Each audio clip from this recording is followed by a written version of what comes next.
I'm okay with just teaching the scrub tricks. It's kind of... Alright, so back to actually starting to try and make the tutorial.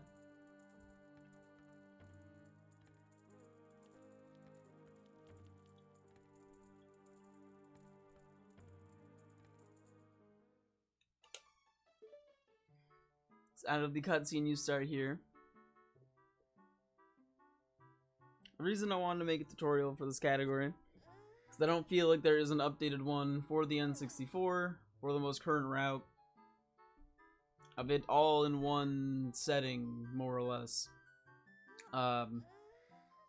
with audio commentary, input display, all of the necessary things a good tutorial I feel needs to have. Bakaneko has a lot of really good tutorials. Zellyzel is a really good tutorial for this game. A lot of the stuff that I learned from him, and a lot of it still works. But his tutorial is mainly for the 1.2 virtual console version of the game, versus N64, which runs on 1.0. The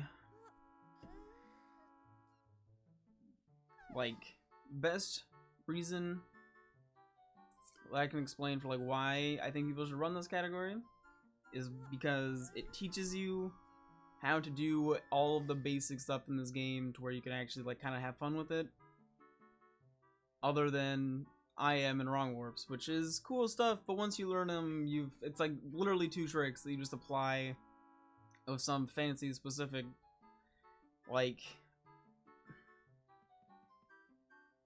RBA is super complicated. I guess RBA and BA is all super complicated shit.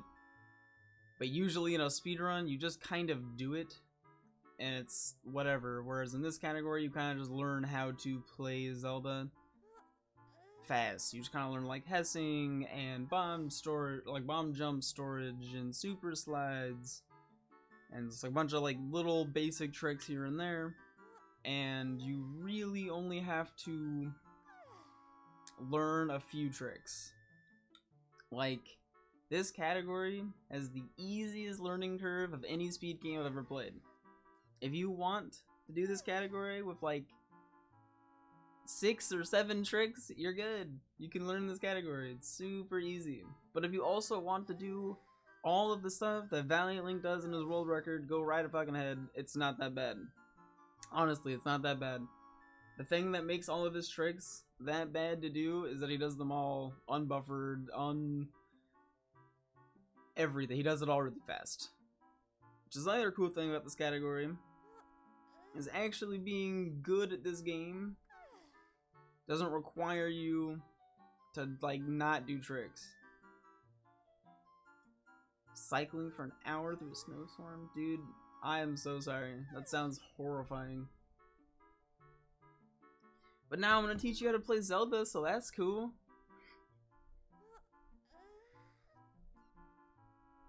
This is a fucking screw on my desk. What the fuck? But there are a lot of different ways to do a lot of different tricks in this game that make it easier or harder. And sometimes it saves a lot of time, and sometimes it's yeah, you could do this super cool trick, and it looks so cool, and you save half a frame, congratulations. And there's a lot of shit like that that I go for because I'm used to doing it. But you don't need to do it.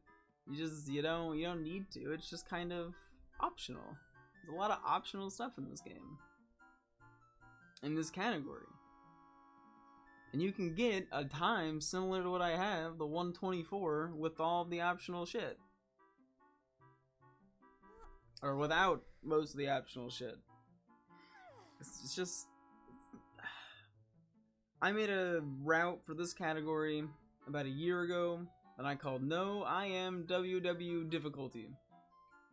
And I tried to remove every trick in the game, while still being able to call it No I Am WW.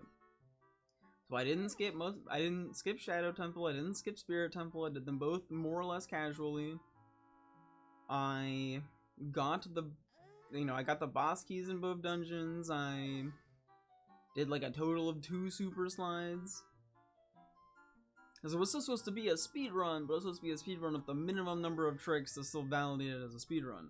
And I believe I got like a 158 or something like that with my first run.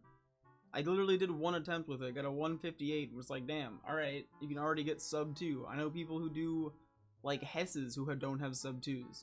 Because they put all their time into trying to do Hesses.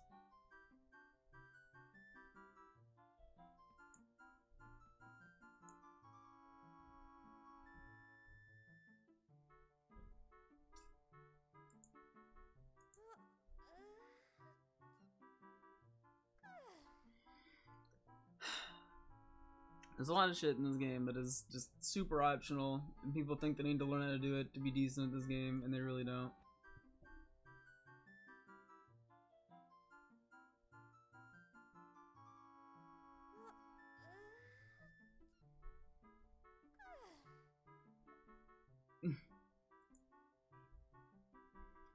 Damn.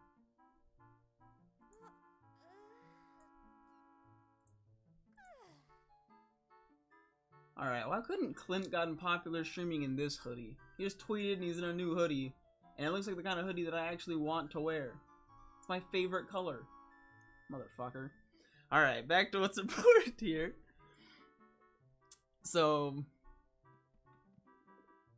again, I'm going to be teaching the any percent, or not the any percent, the no IMWW route for N64 1.0. Just release a tutorial for 2 battle. No. Use Zelda terms. I'm gonna try and cover any terms that I use as I show them. So this video is not like, you know, oh, I want to get into speedrunning. I've never done this before. How do I speedrun? Nah. That's not what this video is. This is like a, hey, I speedrun. Or I watch you speedrun, I watch speedrunners, I know somewhat about Zelda, but I'd like to actually be able to watch something to be able to run the category. Or, you know, I wanted to speedrun Zelda, but I was intimidated by it. For whatever silly reason, speedrunning is intimidating. Mostly because speedrunners make it look intimidating. You have no idea how many GDQ runs that I watched, where the guy would just like pat himself on the back and be like, man, that trick was so hard. And it's just like, yeah, it's probably hard to learn. And it's probably a run killer because you do it like unpaused, unbuffered, and while you're fucking doing some dumb shit. Like, oh man, that trick's always hard in my runs because I'm always reading chat and listening to music. Well, I can't believe I got that first try. You probably focus and have been doing this for your whole life. Hi Clint, I'm arguing with a girl that the clarinets or the flute sections were cooler in band. What do you think? Clarinet versus flute. Probably clarinet. I think the flute is a nicer sounding instrument, but I think the clarinet might be cooler. Because the flute just kind of has... There's something about it going to the side like that. That really just kind of... It loses its coolness. But I think it does sound better. I think some 6 flute solos are just dope as shit. This clarinet solo is like some Squidward nonsense. Get out of here.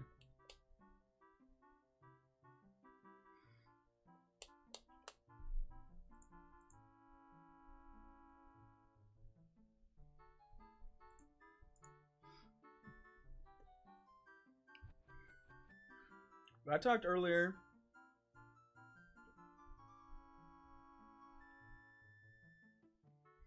that speedrunning is similar to playing a fighting game in the training mode.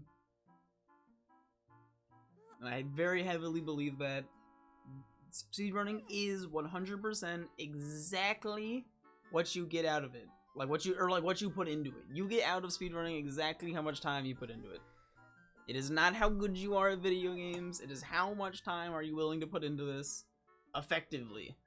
Because if you just sit here and just do run after run after run, you're not gonna get that much better. But if you sit here and like practice ever at all things that constantly kill your runs, you'll get really good at this game. What's up, Arthur? What's up, Spectre?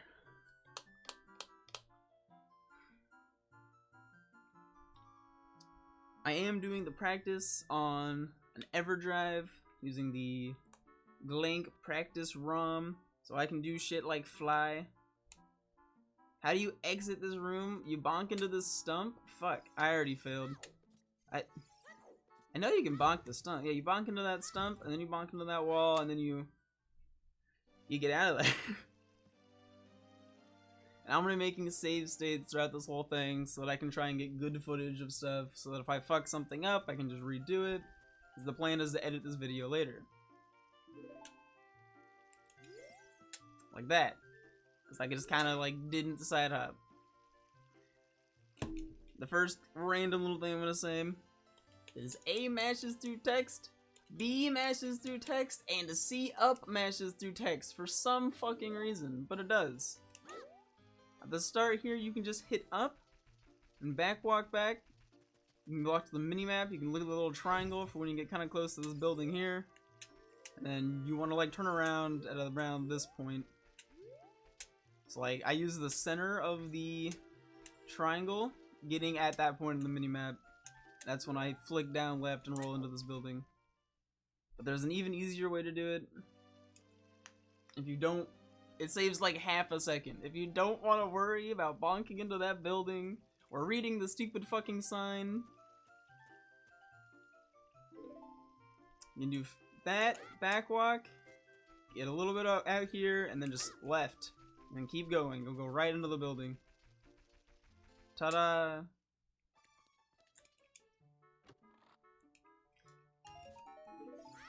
Clint's tutorial is alright.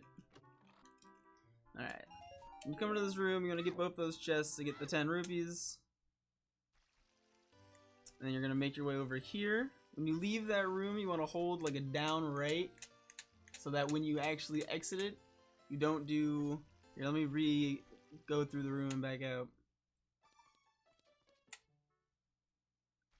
If you go like, if you hold down as you leave the room, you'll do like a this, and you'll do like a weird loop, and probably pick up a rock, and get really upset as to why you picked up a fucking rock. Because you'll try to roll, and you'll just be like, ah, damn it. You don't want to do that. So if you hold like a down right, and then down, you can roll and go up to this ledge. Just a small thing. The goal is really just to get up here to get this rupee. Gonna roll past that girl. If you get to the side of this, you won't get stuck on it, but you can still get the blue rupee. Your goal is just to get 25 rupees. Then you want to come over here. What I do is I get on this little... See if I can just see up it. This little red thing right here. And then flick left. Then you can side hop. You keep moving after she stops you, so you end up saving a little bit of time. What's up, Code Zero? Do the whole thing.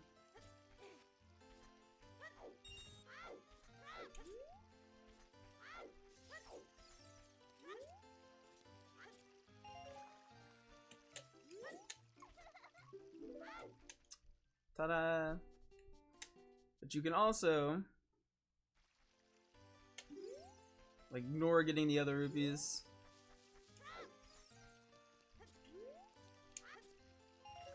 If you don't like doing the side hop thing because flicking left is hard, your controller sucks, you can also just start walking at her, flick around, and as you go up the thing, just kind of... I've always just winged this strat, personally. I'm sure there's a way to do this properly, but it's kind of just once you get near the top, backflip, and then walk inside. Your goal is just to have 25 rupees. And to do it quickly. But if you're starting out, don't worry about how quickly you do it. You can even just run around like an idiot. Show us how to damp it? God, why am I even trying? If you land on the platform, you'll still get the 5 rupees. It really doesn't matter. Yeah. And if you end up talking to the girl, you lose like literally a second, so don't worry about it. Walk behind here. There's another 5 rupees in this corner. You're gonna get stuck and like roll into the wall and accident every time. Don't worry about it. I'm gonna talk to this dude. It's faster to go because he always starts after you go right up the shield.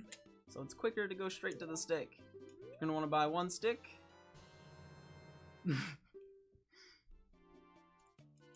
Mash through his text. Say yes.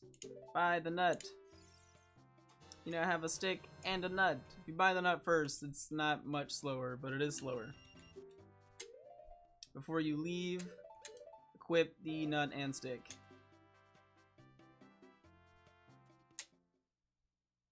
And then here, you can just hold down after you exit. Or I guess you have to actually be holding down as you exit. And you can start rolling. There's a little bit of lag in this area, so if you hold Z, you'll actually mitigate some of the lag. It's quicker to get around these if you backflip. So now I'm gonna do a trick called walking while talking. Just super complicated for like no reason, and like it looks complicated, but it's super simple. I have nut and stick equipped all of the time. Congratulations, Lou. But thank you for the hi and good luck. Hello. Would sub 10 90% be possible? Better Ocarina of Time? Maybe not sub 10, maybe like a 12. Alright. So this trick is called walking while talking. It's how you escape. It's the quickest way to escape while still getting the Ocarina.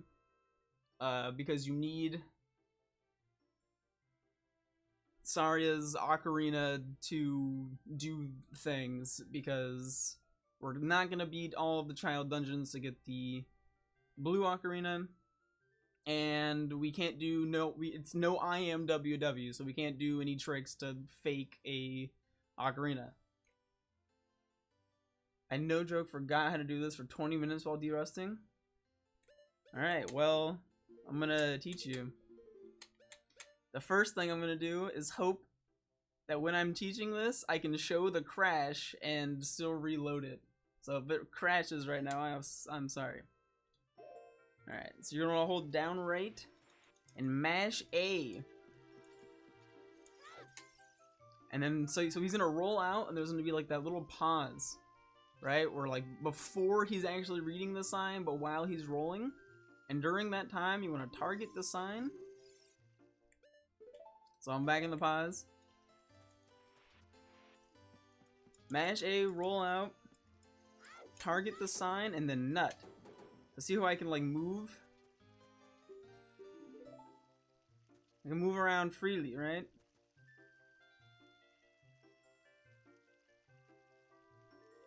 So now if I just, so like there's that, I guess I already crashed. The game's already crashed, so I didn't pause. I no longer have any movements. I can't do shit. You have to pause the game or else this happens. It's just what happens. For whatever reason, if you pause first, it does not happen.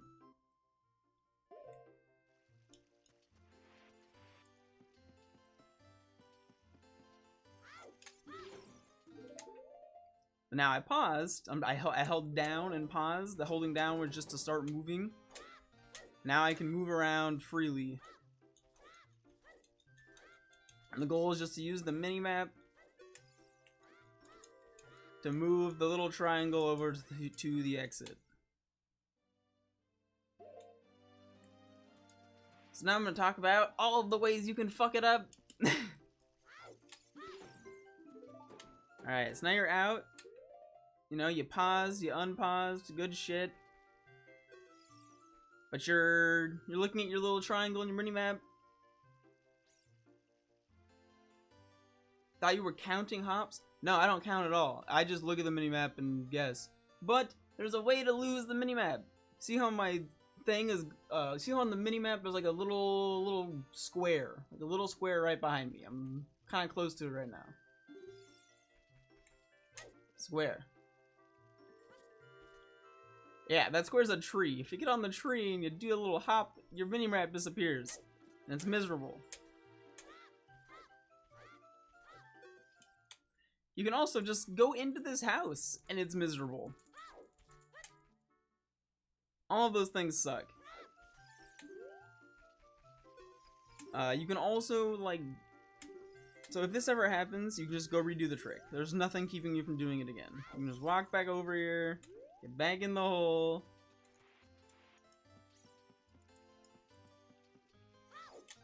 If the sign is there, you can do the trick.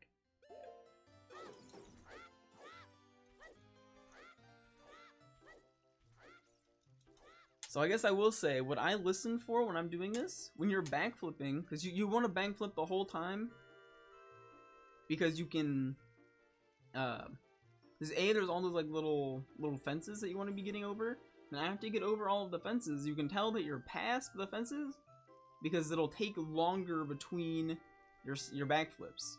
This is why I don't count. Am I going to teach every guards pattern? I am going to teach how to YOLO guards and how to not YOLO guards. So yeah, I am going to teach guards patterns.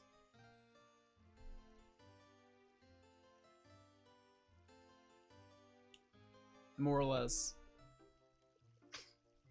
But at the end of the backflipping off, there will be one where instead of like backflip, like you can listen to Link screaming as he flips, and he'll go from like a second between his two flips to like 2 seconds. That's because he just jumped off of the ledge. And after you jump off the ledge, you're pretty close to the end.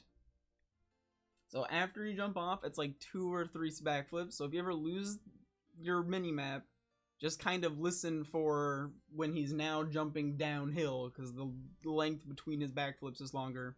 And then it's about 2 or 3 backflips after that to be lined up with the exit. The other way you can fail this trick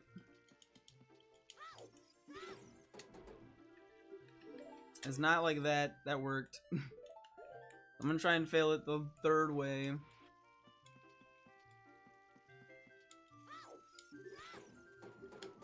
Really? How do I fail it this way? I'm trying to break it without reading it. Alright, there we go. That worked. I didn't even roll. Sometimes you can roll and throw the nut and you break the sign without actually getting the trick, and then you're like, damn, I don't have a sign anymore. Just exit over here. You only have to go like this far for the sign to reload. And then you're good. And then you can just go do it again.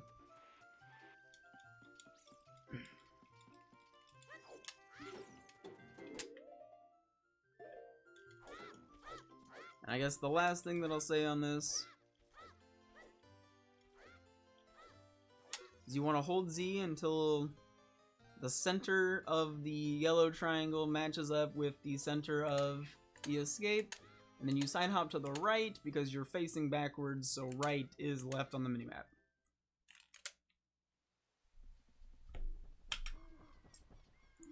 By the way that I'm going to be doing this, I'm going to have the timer. It didn't really matter for escape, but whatever segment I'm actually currently talking about, I'm going to have it on that segment.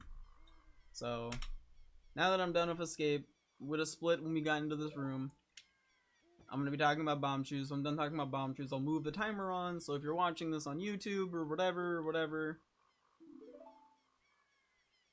you can always just tell what segment I'm still rambling on about based on which split we're on.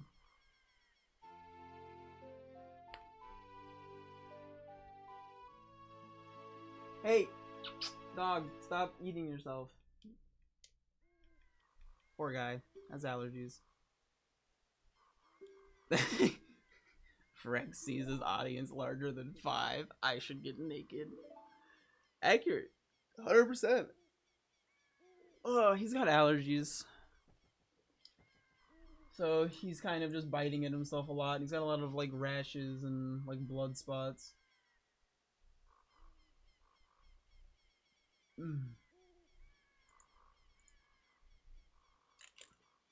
But there's about to be a really big No IMWW tournament, and I really hope that I can get a tutorial out sometime during or before or shortly after the tournament, so that people who become interested in the category from that, oh, go check this out.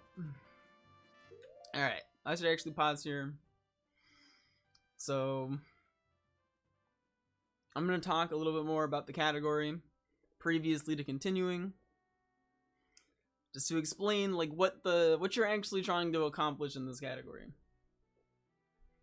Because you would think that no IMWW is kind of like a strange, like it sounds strange. Like, why would you have a category where you just remove, like, I think like most people say 2 tricks, but it's not even 2 tricks. You're removing 2 categories of tricks, because there's 2 main kinds of wrong warps, and there's 3 main kinds of item manipulations. The 2 main kinds of wrong warps are actually wrong warping, which is where you go using the blue warps, you teleport somewhere else. Something such as Ganondorf, where you beat Goma, the first boss in the game, and then appear at Collapse, and you're on your way to the end of the game. There's also stuff where you go from, like, Fire Temple to the credits. You beat Volvagia, and then you go to the credits of the game. There's lots of wrong warps that bring you places. There's also wrong warps where you just die, or you do something else that interrupts the wrong warp, such as using Flora's Wind. That is similar to a wrong warp, but it's simpler. You don't need to have, like, usually wrong warps require conditions, such as being able to leave the room, or being able to kill yourself on the exact frame. And usually the way those wrong warps work, like the death wrong warps, are the wrong warp, what you're actually warping to is you dying. It is you dying as the cutscene plays. I don't know why those are banned, or those are like not allowed in no IMWW, because they're not technically wrong warps. You're just doing a death warp, and we do death warps at other places in the run. But I think it's banned because Ocarina Items is banned, because that's technically an item manipulation. So, but the main item manipulations that are banned are, I think Ocarina Items is on that list, because that's using something that's not your ocarina as an ocarina. That makes sense. And then there's Equip Swap, which is banned. ISG, also known as Infinite Sword Glitch, is not banned. RBA, which is Reverse Bottle Adventure, is banned. BA, Bottle Adventure, is banned. And GIM, Get Item Manipulation, is also banned. The sword is an item, but you're not getting, like, you have the item. You are not getting an item you don't have. Usually the item manipulations is like, yeah, I had this Poe in a bottle, and because I have this Poe in the bottle, I went from 4 bomb shoes to 28 bomb shoes. And now my Poe in the bottle became milk. Yay! Because that shit's just fucked. You also put, item on B is also banned, because that is putting an item somewhere you're not supposed to put it. But ISG is just, your sword is now slashing all of the time, but it's technically, yeah, that shit should probably be banned, but it'd probably make for a really, really boring and lame category, because ISG does a lot of cool shit. And I think it's okay. I think the one trick that we have that's kind of, the one trick in this category that's kind of like, yeah, is we have Void Warp, which Void Warp is kind of a wrong warp. You are incorrectly loading something and then warping to an incorrect location. So it's borderline. So the category was almost called something along the lines of like no blue warp manipulation or item manipulation. I thought that sounded dumb. It was also almost no major glitches, but dot skip is something you do in this category, and that is an insanely major glitch. You skip a majority of the game with dot skip. And They should call it Ike's category. They should not call it Ike's category. That would be really silly. Because I'm not even good at this category. I'm pretty bad at this category.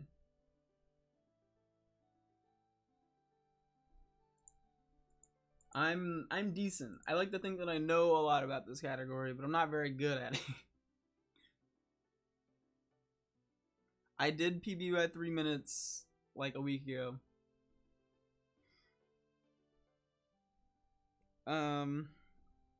So yeah, due to the fact that we can't do wrong warps, we can't just appear at Ganon. So then we think, oh, okay, so how do we beat Ganondorf? It's like, so how do we have to, which basically means we have to fight Ganondorf, right? So due to the fact that we have to fight Ganondorf, we have to get light arrows, a bow, and magic. So to get magic, we have to get the song. We have to get the song from Zelda's Lullaby. That stupid song. I always forget it because I don't even watch the cutscene and I play it like 4 times. But we have to get Zelda's Lullaby because we have to get magic so that we can shoot light arrows. Because we can't do item manipulations, we also have to beat the Shadow Temple and the Spirit Temple. Because those, for whatever reason, the game only checks for the Shadow Medallion and the Spirit Medallion for letting you go to Ganon's castle. Like, the bridge to Ganon's castle only checks for Shadow and Spirit. I don't know why, but that's just how it works. So the goals of this category is to get magic, to get a bow, to get light arrows. Light arrow cutscene is also started by getting the Shadow and Spirit medallions.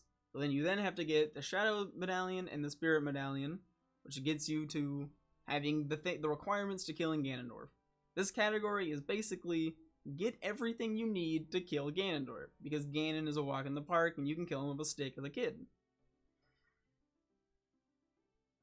But that requires you to get, it's like, you know, all you have to do is beat Shadow and Spirit. Why don't I just go beat Shadow and Spirit? Because the fastest way to beat Shadow and Spirit is to first get bombs and bomb shoes, and the fastest way to do that is to do all these other convoluted stuff.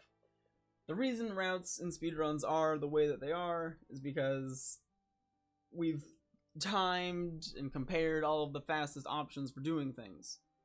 And in Legend of Zelda, it tends to just be faster to have bombs. End of story. Bombs are stupid, and Link's interactions... Maybe not bombs are stupid, but Link's interactions with damage is interesting in 3D Zelda games. And bombs are a source of damage you carry on you. You can just use them to do, like, there's a lot of things in this game that require you to pick something up to cause a trick, or to take damage to cause a trick. And bombs allow you to do both at the same time.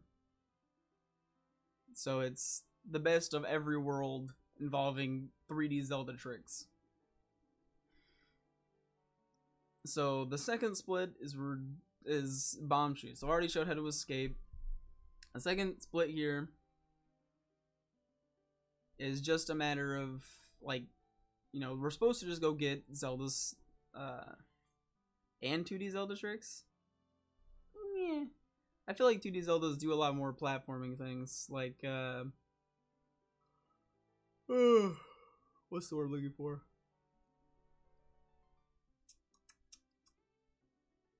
Not clips, they're called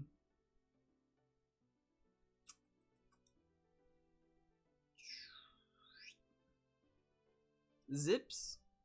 I feel like a lot of 2D Zelda games use zips. So when you start off in this area, you think the fastest thing to do would be to go straight to Hyrule, so that you can go to guards while it's daytime, so that you can get to Zelda while it's daytime, because you can't get to guards at nighttime. So you think it'd be faster to go straight to Zelda, but that's not true, because the quickest access to bomb shoes in the game is as a kid in bottom of a well. But first, you have to talk to the stupid owl. Easiest way to talk to the owl is hold or like to get an angle, you want to hold Z at the start here. I'm just gonna do this again. Hold Z, roll, and then go right. So you kind of go like this-ish. That's really bad too. There we go. And then 2 side hops.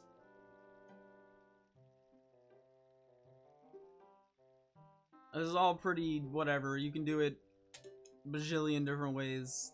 Really, your goal is just to go over here and talk to the owl and mash through his text and then say no. Get right, Z, line yourself up to the left of this tree, flip around, start back walking.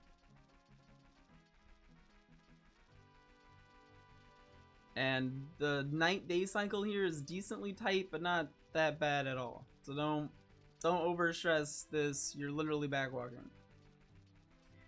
Now after a while, I'm gonna make another save state. There are 2 options when you get up here.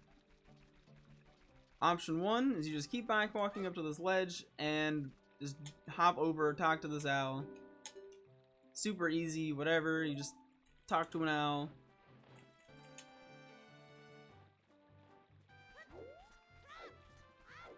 Line yourself up to the stairs and side hop up. You've made it to CAC. Congratulations. It is both.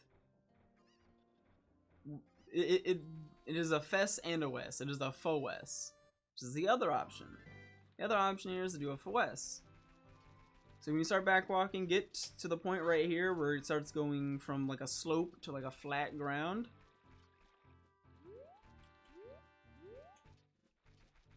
Right, so you'll see where it goes. You slope up and then flat. That's where I turn around. Line yourself up here. Z target it, side hop left, roll forward.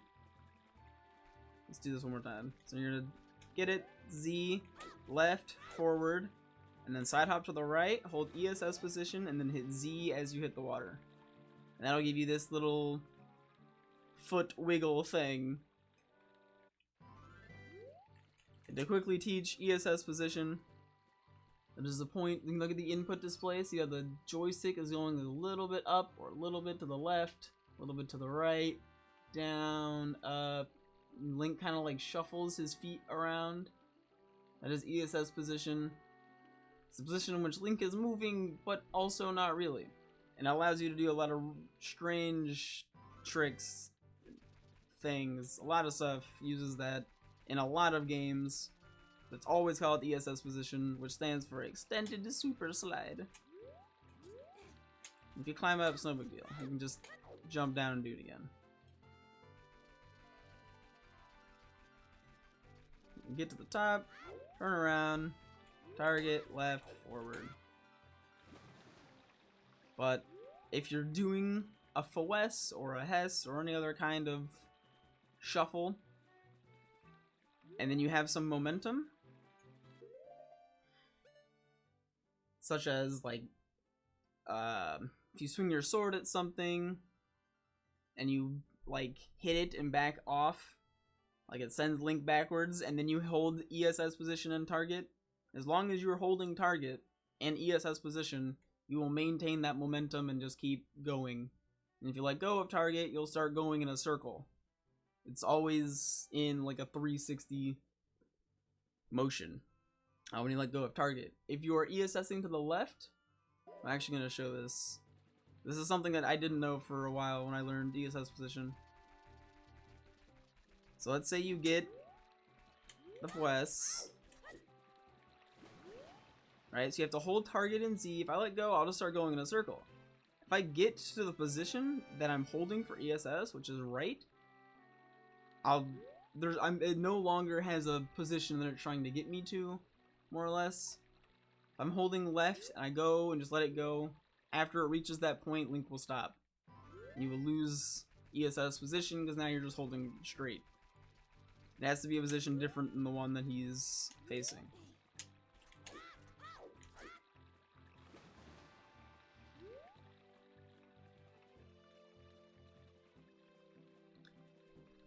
The point to look for when you're doing this trick is this little white thing right here.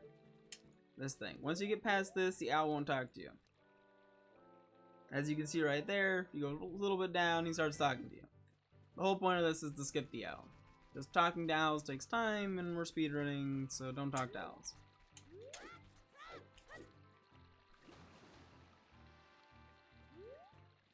Because, like, even though the ES, like, this is a FWESS, a forward water extended super slide.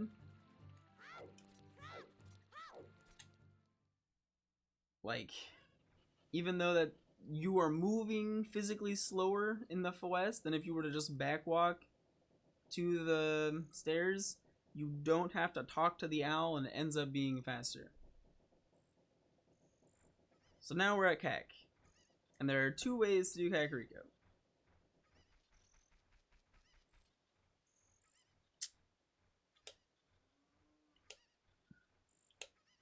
I actually need to redo this, unfortunately.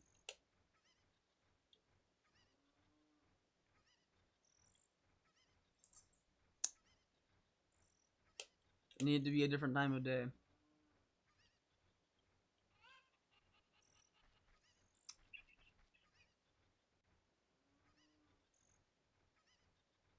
But it's okay, because I have a bomb shoe split.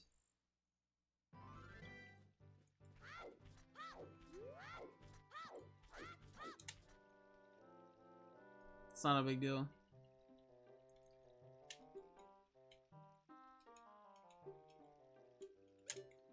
But if you get there late in the day, instead of having this nice song introducing you to Kakariko, you'll have silence and some chickens. And I wanted to teach the method of doing the Navi Dive that I used when I did Navi Dive, which uses the song as a setup.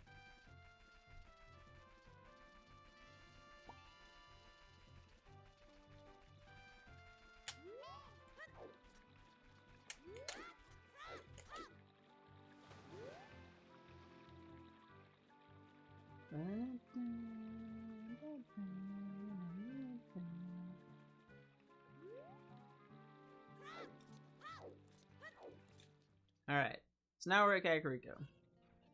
And we have this nice beautiful song introducing us. So there are 2 tricks to get in the bottom of the well without actually doing what you're supposed to do. Trick number 1 is you grab this chicken. And this trick is actually probably easier than the alternative, in my opinion, but it ends up being harder later. So you grab the chicken, you target this well, right? And then you can ESS down to get an exact down angle, or you can just flick down. And you're going to want to throw the chicken, climb up, good, hold down again, nut, nut, backflip after you throw the second nut. Or hold Z, and then hold Z and down and mash A. And then the chicken will get mad at you, and during the cutscene you'll land down here. You're in bottom of the well. But the next trick in bottom of the well requires you to do something that is frame perfect involving a nut. And you only have 2 nuts now instead of 4, so if you're afraid of failing it 4 times and running out of nuts, it's safer to do the other strat. This only saves approximately 4 seconds in comparison to doing the other strat, so if you want to save the nut, if you want to play it safe and keep the nuts, you can just do this strat, which does not involve the chicken whatsoever. You don't have to backwalk, you can just move your way over here. I'll do that. I don't see the super easy movement. But this is called a Navi Dive. Because doing things such as talking to Navi interrupts your ability to, like, swim. So you just hold up here, get up, hold forward, let go of the joystick, up, pull your stick, and then you just wait for Navi. Do a jump attack, and then mash C up until you talk to her. And you'll fall down in the water and just swim out.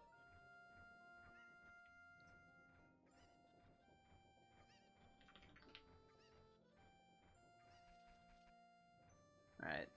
So, I'm going to leave CAC and come back to show the song thing I was talking about. The song doesn't reload when I do that.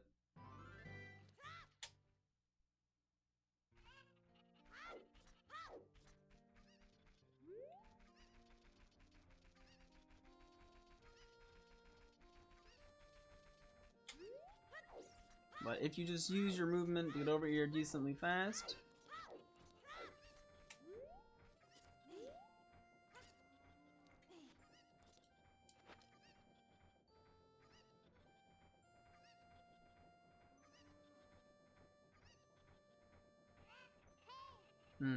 I guess it only works if you have the beginning cutscene. You can listen for the like little horn, like this little do do do do at the last one where it kind of holds the note. As it starts, that Navi shows up, and then you can mash and get into the well. And if you don't swim forward, you get stuck, and this happens, and it's sad, and everyone cries.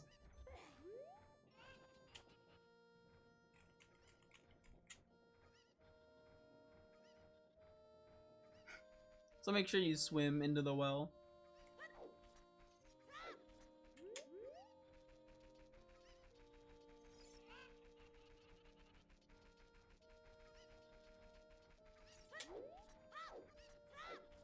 And also, if you take too long in any section before you get here, Navi will not appear.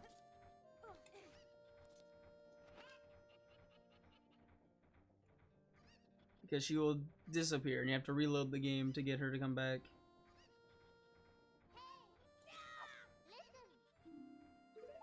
But time does not advance inside Kakariko, so it's not really a big deal.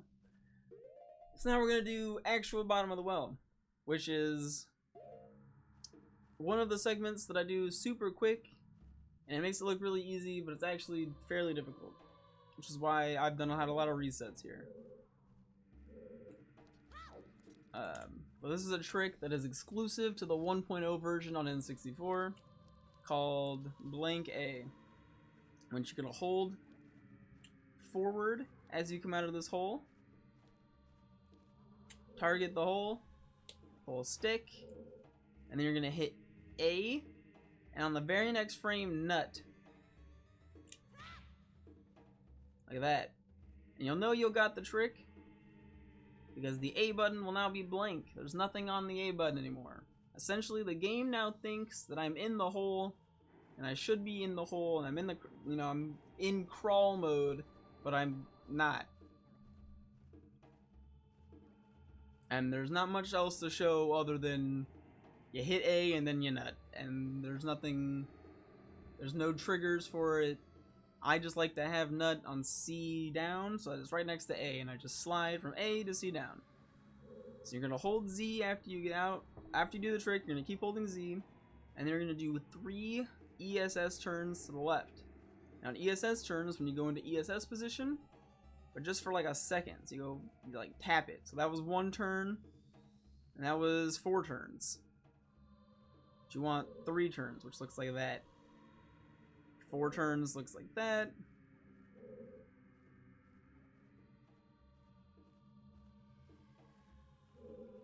It's 2 turns, 4 turns, 3. Right? And then from here, there's 2 options. Option A, you just backwalk. So that was actually apparently 4 turns, not 3. You can also Z target after every turn, which makes it slightly easier to see where you're going. There's no time restriction here. You can do this as slow as you want, because making sure you get this will help you continue to go through the run. But after you get the 3 ESS turns, you're just going to hold back. After you start falling, you're going to backflip, and you're going to land here. Next thing you're going to do, after you land here, you're going to side hop to the right once, ESS turn, to the left. It's a lot of little steps here. So this ESS turn is just a left ESS. So if you hold target and then do a turn to the right, you'll hit a point and then stop, right? So here's holding Z and then left ESS. You get to that point, and then the game stops you from turning any further. But then if I'm not even gonna say stay here. If I keep holding the ESS after this point, I can keep turning.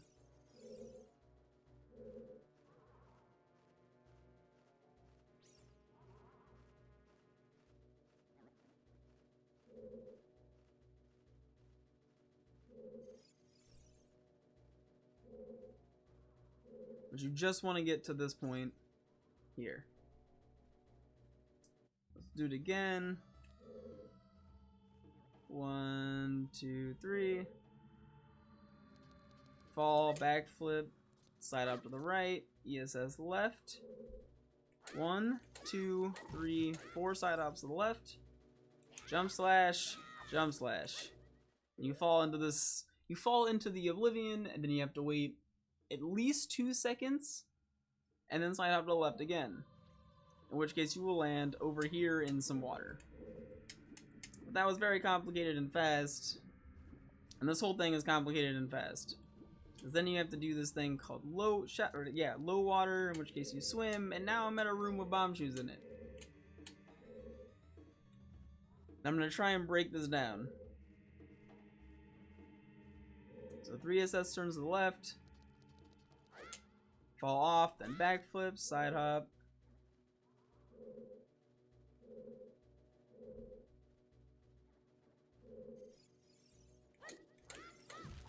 If you ever at any point, let's say you're side hopping, you accidentally do a jump slash, that didn't work.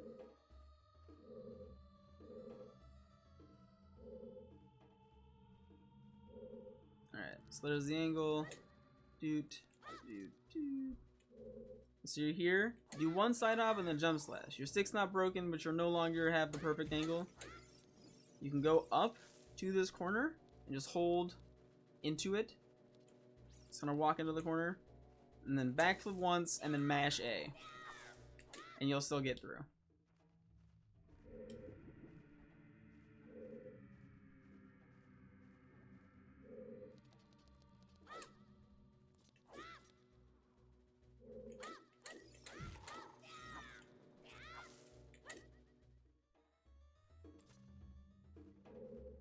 What do you mean how precise? Like what part?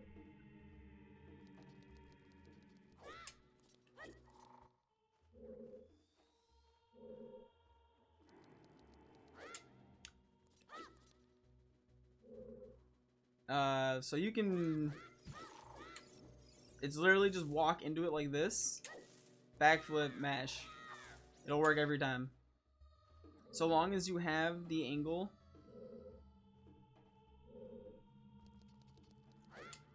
So long as you do this part here correct, after this, and you're holding Z here, as long as you keep holding Z,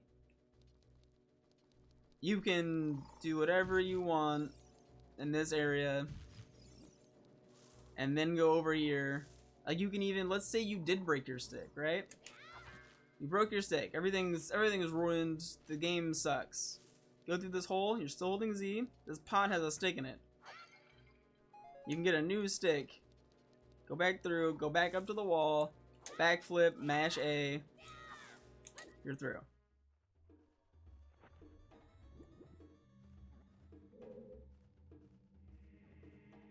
The most important part is getting these 3 ESS turns.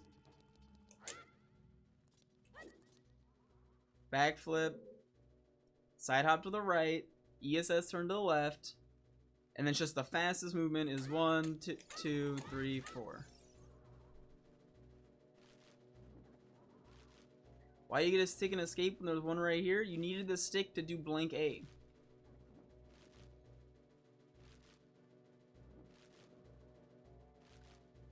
Which is, it's faster to get the stick and escape, so otherwise you have to come down here, come get the stick, and then come do it. It's not fast.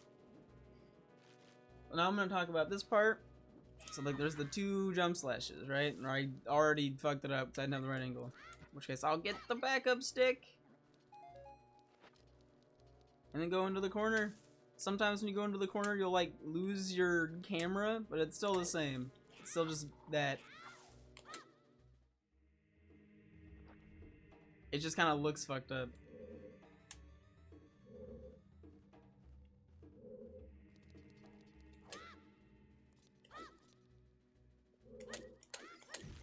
Alright, so now say you get here and you're going for this, you do the first jump slash, second one, and then you side hop immediately.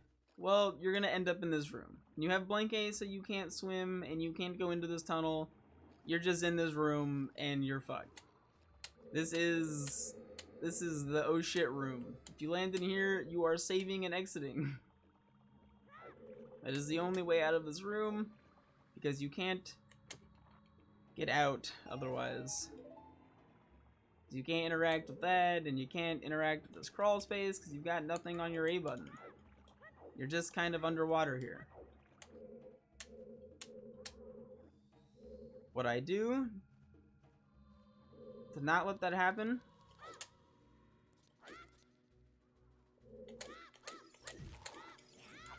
after the second side hop, I wait 2 seconds. I do the second side hop, and then I count 1, 2, jump. If you do that like slightly too fast, like if you count 1, 2, and then jump, it's like it tends to be somewhere between frame perfect as early as you can go and anywhere, because you can do that like you just want to mash the A button, right? You're just trying to do a jump slash, and you want to jump slash out of the first jump slash, because that specifically is the angle, or is the position you need to be in to get the trick to work. Which is why you're always doing 2.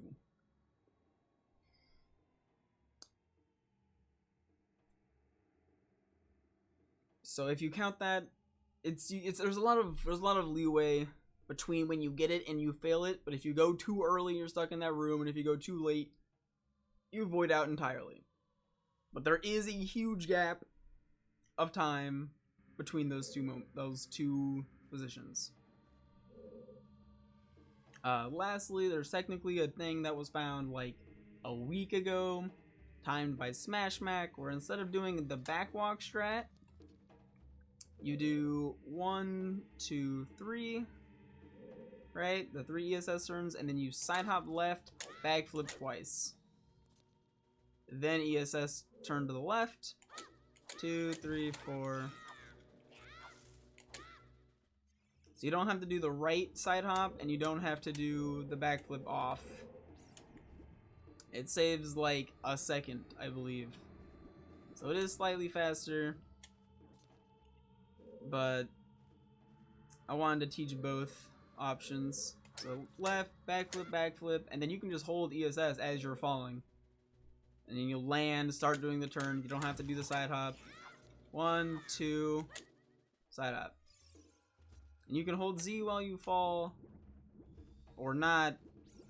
It's whatever. But now I'm going to talk about the next step here, which is called low water.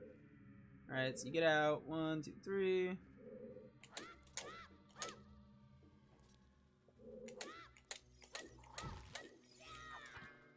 Fuck.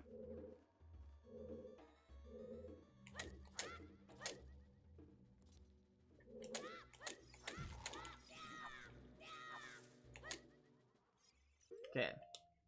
So you just side hopped off. You didn't fail anything. You're gonna land either on the ground right here, which is fine, or you're gonna land in the water. But you want to be in the water.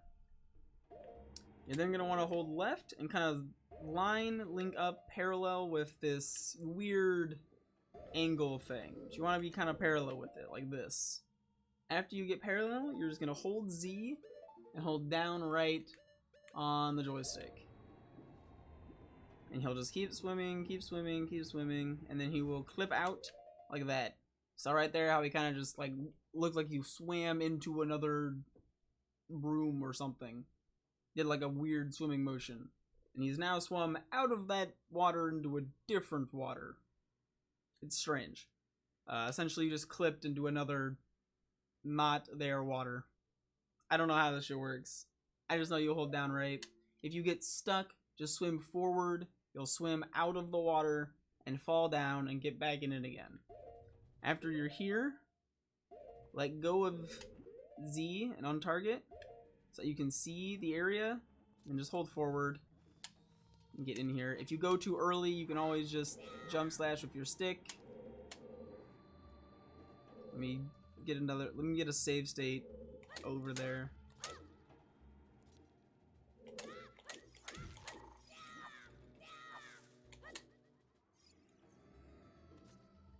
Alright, so you're here. Firstly, I'm going to show, you know, this angle shouldn't work. So I'm holding down right, and I'm not clipping through. I'm doing a motion like I'm clipping through, but oh my god, I totally clipped through. So I didn't clip through and then I did, and that was weird. Let's just hold down right at this angle because I know this doesn't work. And instead of clipping through, I'm kind of just going to keep swimming like this. You can really tell you failed when Link starts to drown, because you'll get a timer that he's drowning. Just hold up, or like up left, and you'll fall. You can even get the angle before you go into the water, and line yourself up like this, get parallel. Swim backwards a little bit while you hold Z, so that you don't fall out of the water, and then start holding down right. And then you'll clip, let go, so you can see the room, and just hold forward and swim into it. You now have bomb shoes.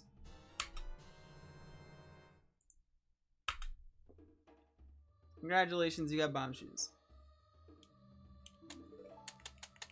The next step is literally to hit pause, equip your bomb shoes, because you're gonna want to save and quit here. So since you're already hitting the pause button to go to the menu screen, it's fastest to just equip your shoes. B, save, exit, hit the reset button on your game. I'm gonna go remember what my PB is not possible. My best possible time is a 1:48. The practice ROM has a button for reloading the game, as if I saved and quit and hit the reset button. Macro.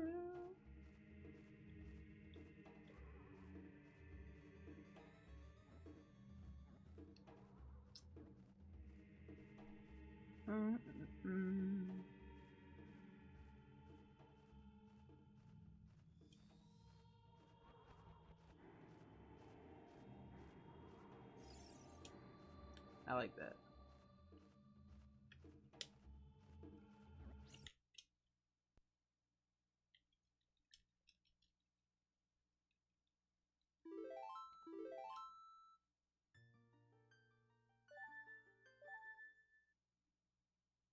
Alright. So Zelda Split, you just hit save and start. Yeah, you just paused the game and saved and all of that. And reloaded, and they're still at the entrance to the well. You're gonna leave, and there is already a trick after you leave. There doesn't have to be, but there can be if you want to do it. There's like literally no tutorial out there for this. I've just kind of had people tell me that you can do this. I don't know why there's not somewhere telling you how to do this as clear as there should be, because it's really easy. Because like when you walk out, you can just hold forward and swim, right? The goal here is just to kind of get out of this well. No big deal, whatever, swim, hold Z to get rid of some lag, and then you can just walk out, right? Cool. To show why this is bad, I'm just gonna do it. I'm just gonna walk out. There's a solid chance that my angle sucks, so I'm gonna hit some wall or something. Yeah, I hit the wall. Which means I lose all of my speed, and I have to cry about it to everyone and reset because I'm angry. But you can actually just hit down. So I'm facing this way, and hold Z, backflip into the water, and then hold down right. You're gonna want to hold down right until you see. This isn't like frame perfect or anything, it's super lenient. But I'm just trying to pause to actually show.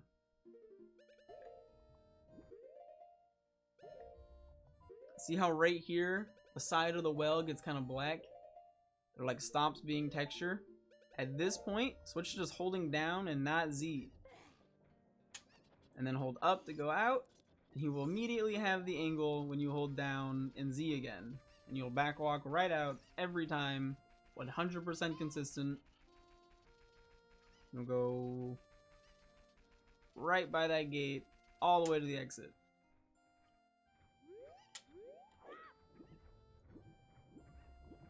Very easy.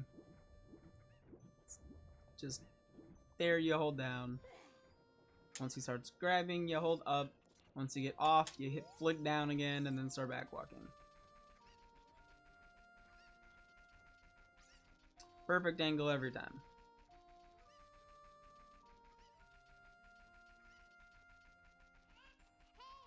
Alright, so now that's done. This area, there are a few different tricks you can do.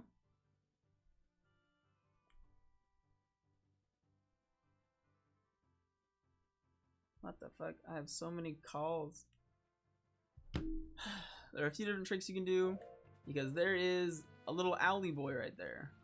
You don't want to talk to Owly boy because you have a time. The time is counting down, right? Because you're in Hyrule again. Trick that I do is you target right here at this little white thing, do 3 side hops, then you're up against this fence. Flick to the fence and hold Z, and then just kind of do a quarter circle. Like hold Z and then go down to the right. But the reason that the time matters, shut up Navi, is the drawbridge goes up.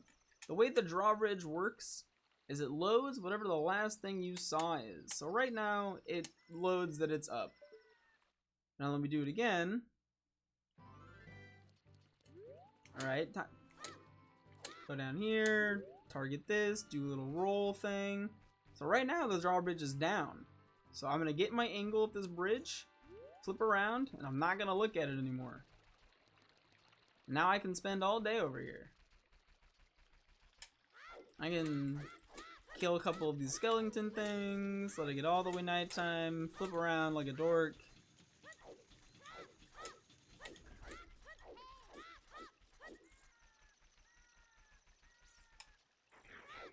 Can even take some damage. There is a route that takes some damage that I will show off, in which in that route you do wait for these things to spawn and take that much damage. Alright, so now what you're going to do is you're going to go over here, target up against this. If you target them, you actually kill the run. That's great. So always play with switch targeting off. I'm going to go fix that right now.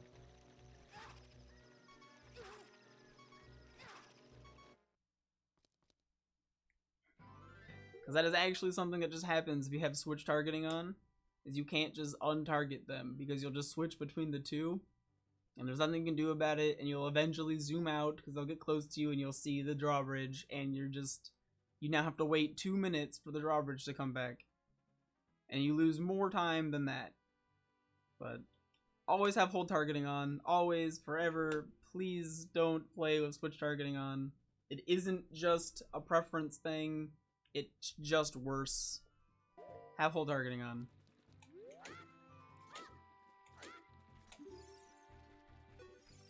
But that skips the owl. Get the angle. Back walk. So I'm gonna do the beginner strat first. So that's the beginner strat. And you're just gonna go on the way here. Target this. Side hop.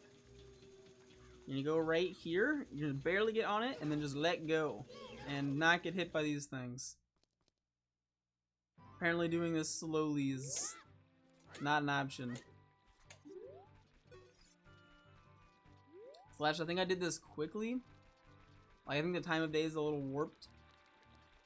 Because normally it turns nighttime like right now. So I'm actually gonna let it turn nighttime over here. So that these guys spawn over here, I don't have to deal with them. Oh my god. And switch targeting. What the fuck? Oh my god. My save state has switch targeting on.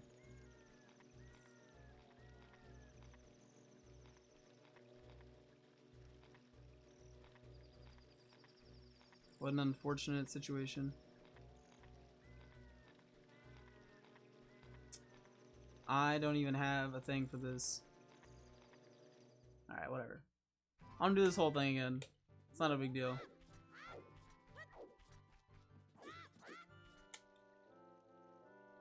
Blame time. This isn't necessarily time loss.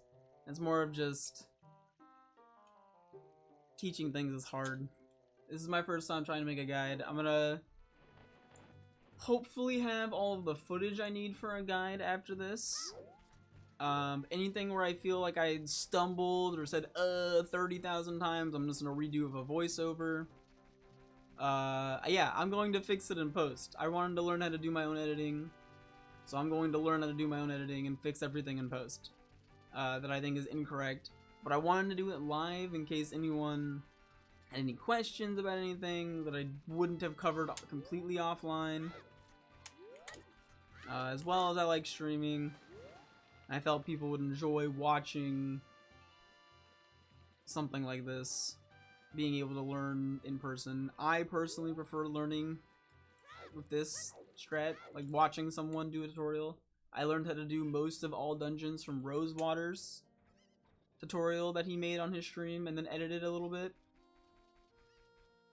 And I'm trying to cover every option, every trick, at least that I know. And if I don't know it, but know that it exists, I'm still trying to go over it a little bit. I'm trying to give every little random bit of information that I have, because Zelda information is extremely scattered.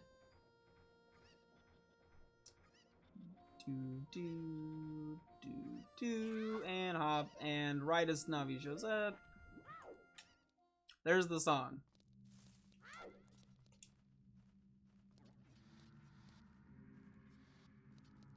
I'll be doing as much as I can today, but I do have to go to work.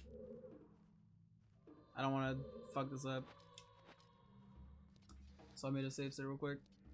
But I will be doing this on my stream until it's done.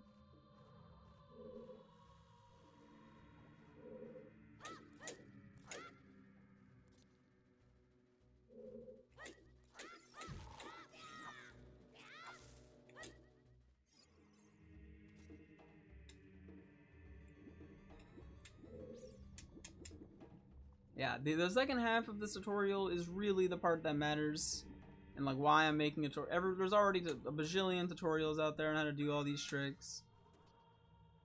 There's a couple little small things that I think there aren't good tutorials for that I'm showing. But mostly it's the second half that's just kind of like, yeah, this stuff is new to the run in some way, shape, or form,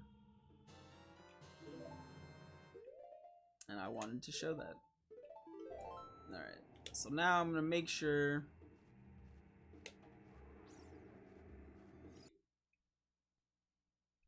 I'm gonna, you know, save and reset, blah blah blah. Go back to P just for practice normally. Alright, so at this position, I want to make sure I have fucking hold positioning on. And then make a save state. So if I fuck up again, it still brings me back to at least this.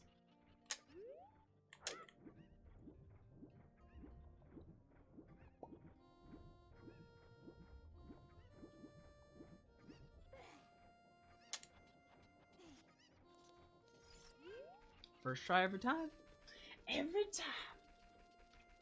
But like, there's no real good guide for statue climb. There's no real good guide for the...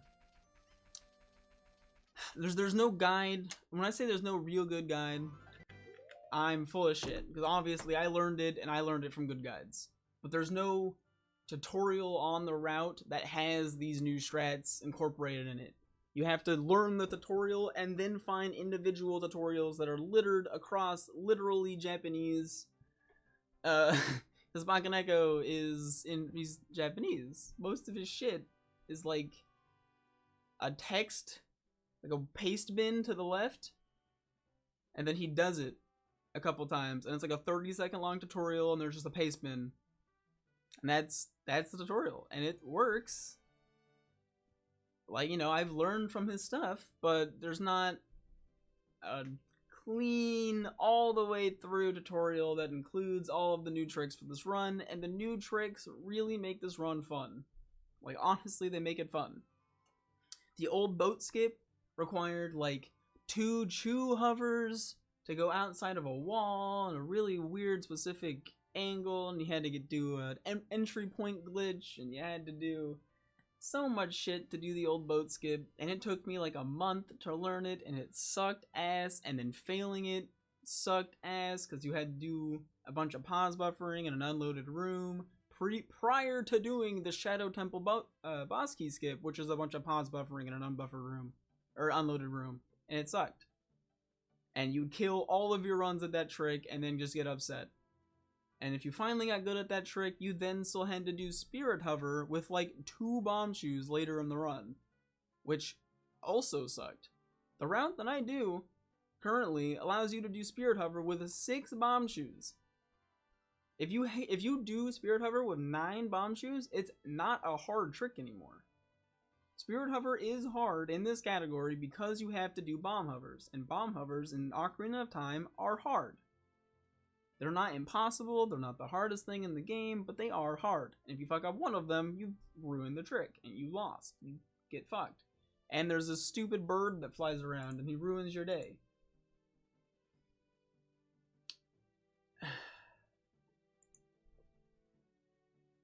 But all that shit has been...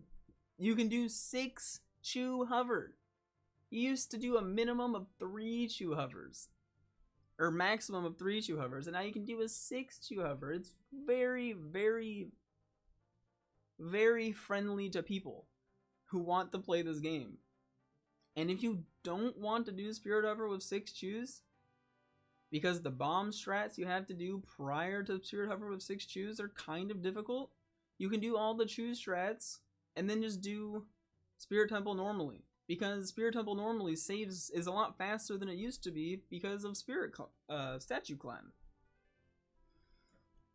I'm now going to continue the tutorial. I believe my save state's right here. No, it's not. Alright. I'm glad I did that though, because I needed a save state.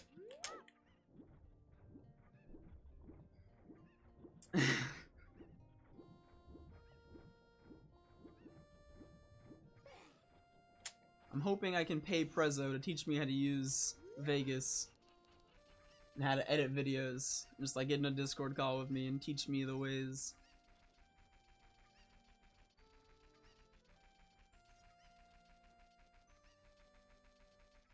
He does work really hard. Alright, so I'm gonna save state right here. Yeah, I'm gonna here, side out 3 times, boop doop doop. Not talk to the owl, talking to the owl sucks. Back walk.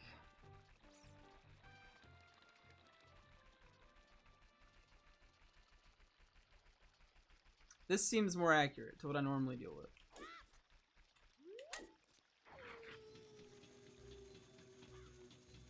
Alright, so you want to wait for that. I wasn't actually sure on how that worked or not. I've always failed that, but I wanted to double check.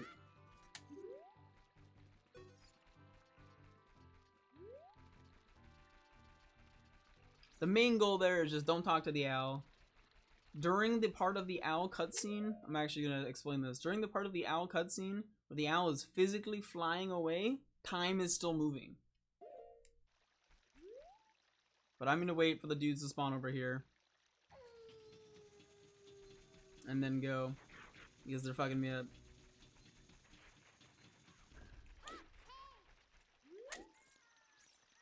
Right, if you get here, and then untarget and load, it loads you where because it thinks you're on the chain, but the chain is like up here somewhere. So the game goes, okay, he's on the chain and the chain's actually over there. So when you load it, it puts you where it thinks you are, which is up here. In which case, you target here, backwalk, you get 3 red rupees. Pretty simple, straightforward. The purpose of this is you want the Hylian shield, which is 80 rupees. There's 6 red here, and there's 3 right here, and then another red rupee after you enter. So this is the beginner strat, which I'll show it. I don't know how much of the beginner strat I want to show. I think I'll show all the way through, and then I'll do the advanced strat. So this is beginner strat part 1. So now you're gonna jump down, just side hop and hold left.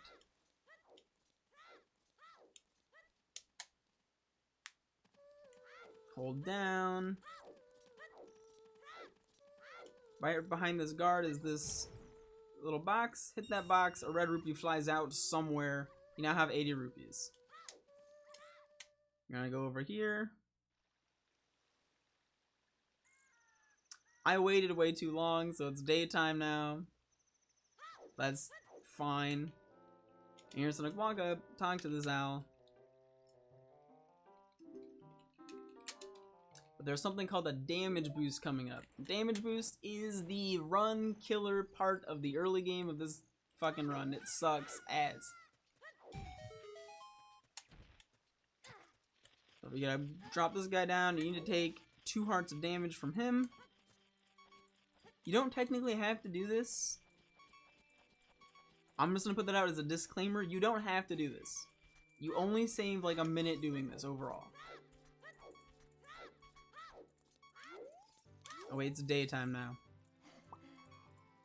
I want to show, okay, so if it's daytime you do this, and you do it like a casual, and you jump off, and you roll up the side over here, and then you go over here, so that's daytime. That's the only thing that changes if it's daytime. Now if it's nighttime, which is what I want it to be right now,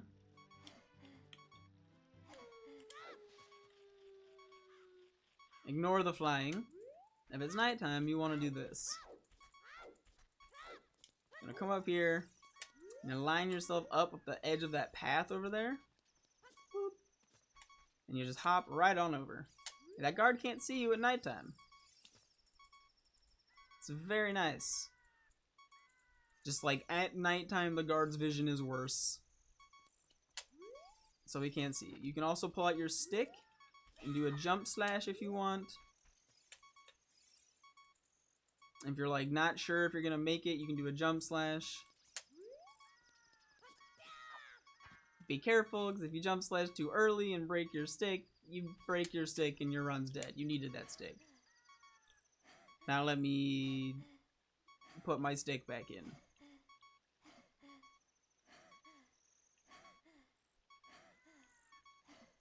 Thank you, sticks. Alright. But once you get over here, you can just line up with that little climb thing over there. These little bricks. Climb up.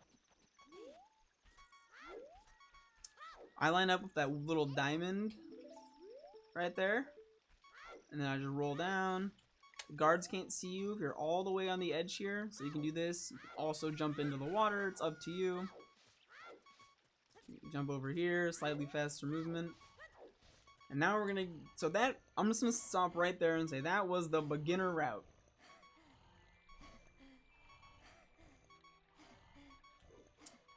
Now I'm gonna do the advanced route.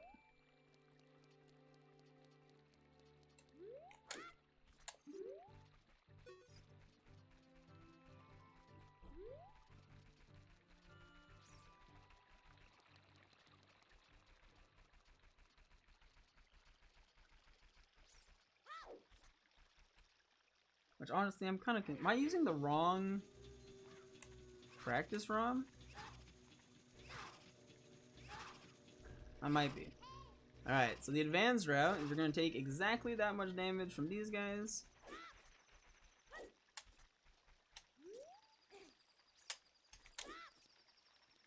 You can still do this the same, get the 3. Pull your stick. Do a jump slash so that you fall down and take that bit of damage. If you don't jump slash there, you don't take the damage. But you want to be at exactly 1 heart. This trick is very hard. It saves like 6 seconds. But I wanted to teach it. The only thing that changes is that you take damage from the Stalfos rather than... I think those aren't Stalfos. Those are like... I don't remember what they are. Their name is unimportant. You take damage from them rather than the Gold Skulltula. And you're going to come through here. Stall child. Thank you. And this is where the trick gets hard. I'm going to make a save state right here. You're going to enter here. Hold Z. Do 3 side hops to the right. And then just hold right until you hit the wall. You're going to get here. Side hop twice to the left. And before you, in the middle of that second side hop, you do 1, 2. In the air of the second side hop, you have to pull your stick so that the second you land, you take out your stick. When you take out your stick, or when you pull your sword, anything like that, there is 1 frame. Like, okay, let me back up. For things like the owl or guards to interact with you, you have to be on the ground for 2 frames. So you touch the ground, frame 1, frame 2 you pull out your stick. So the guy can't talk to you still, you're pulling out your stick, frame 3 you start climbing. So now you're climbing. After you start climbing, you're going to want to let go of Z and then retarget Z, otherwise you hold your angle from when you started climbing and the trick won't work. So now I'm going to frame advance here to really show how this works.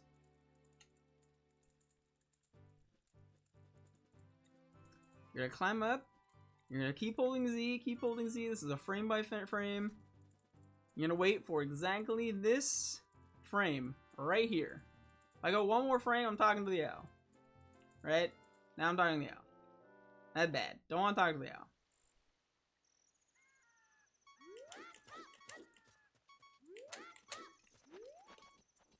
So you know, do let go of Z, go up, and on that frame, right there, where you see his hand pop out, his kind of shoulder does like a yeah, goes from like down to up. On this frame, you need to pause, keep holding Z and everything. You just want to pause. Pause buffer for 1 more frame, and you know you got it because the camera shifts like a tiny amount there. The camera will just kind of shift to the right. And then you need to pause again, unpause, and mash side hop right. I mashed 2 side hops right because I'm dumb. You just mash side hop right. 1, 2, 3. Make sure you do this. You only have to do it once, but make sure you do that. So this is too early. This won't work. If I go 1 frame from here, so I haven't got 1 frame. Still hasn't been a pause buffer. So that was me going 1 frame. I went from my arm down to my arm out. And now I side hop. Won't work. It's very specific. 1 pause.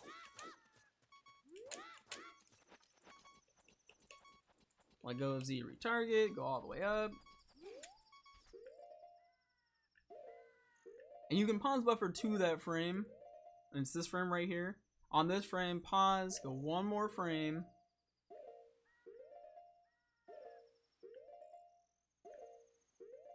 And look for the camera like shaking a little bit. It like just slightly changes.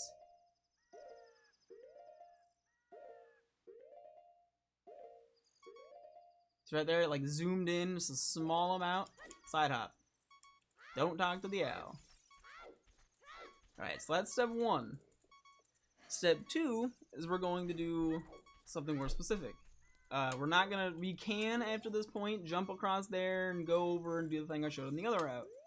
But we're instead going to target this wall, side hop left, roll, untarget, retarget. And that gets you the angle needed to climb this seam. You kind of just gotta wing it for the most part, and you gotta go slow enough to where you don't fall. After you get to the top, you can do a jump slash to make it all the way up. But this is faster than going the other way, because you just roll, back walk, straight over here.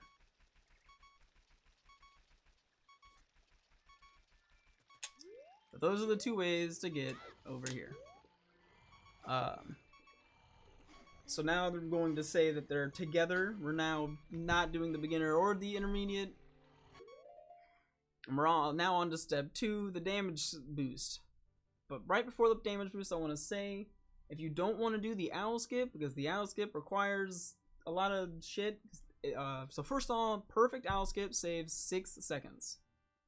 Every time you miss one of the pause buffers, you lose like 3 seconds or 4 seconds, something like that. So it only saves time if you do it perfectly, which is pause on the first frame where his arm does the out thing, and then pause, and then unpause and repause on the next frame when it zooms in. If you don't do that perfectly, it does not save time, and just talk to the owl. You can go for it and then talk to the owl, and you don't lose much time. I believe it's about even. So really, if you're not getting it, yeah. Also, yeah, pause buffering and emulation is super hard. Pause buffering on N64 is slightly easier, but still really hard. If you're playing on Virtual Console, pause buffering is free. So congratulations for playing on Virtual Console. Okay. Last thing I want to say about that is I showed two different methods after you get onto the ledge. So you can talk to the owl or skip the owl, right?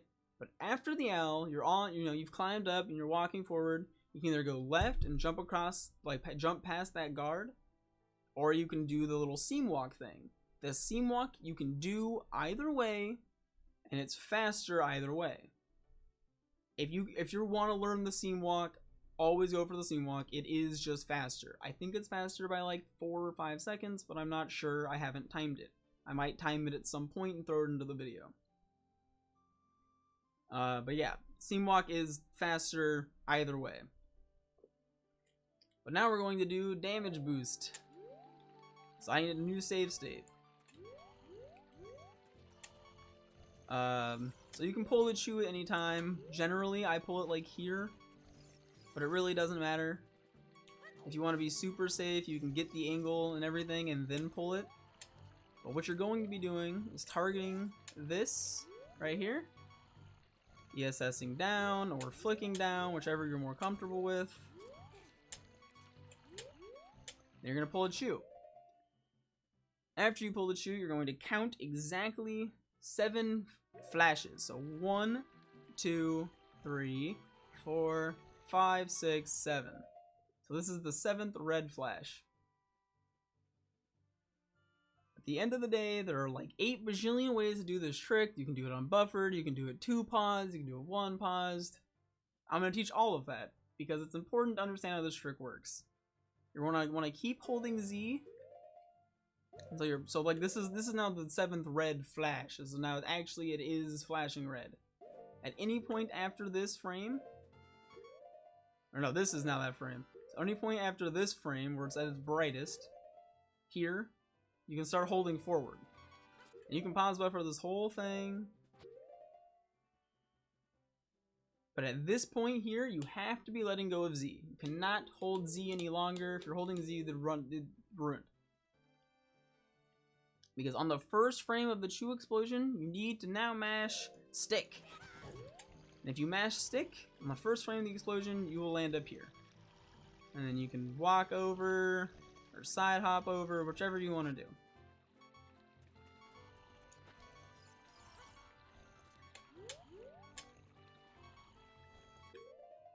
So this here, I just paused on the latest possible frame this will work if I hold Z. So right here, if I hold Z and move forward,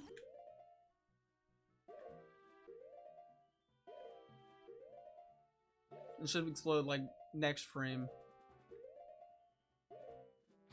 Yeah, that works. And now I can let go of Z and mash and it'll work. So now do it again. Get the bomb chew out. 2, 3, 4, 5, 6, 7. Right here. This, I can let go of Z as I move forward and just time the stick jumps, the stick pull for as I jump off the ledge. 2, 3, 4, 5, 6, 7. To do it unbuffered. I'm going to try and show the unbuffered frames that work. This trick is really hard to do unbuffered, so don't worry if you can't do it. 5, 6, 7. I think it's next frame. So there's different. The frame that it explodes and when you leave, like in comparison or in correspondence to when you start moving forward, is based on whether or not you let go of Z or not. If I let go of Z and then start moving forward, it is 1 frame before holding Z. So I think this frame, if I let go of Z and move forward, I can get it. Unbuffered, I can just mash stick as soon as I jump. I can just mash it, and I'll get it every time.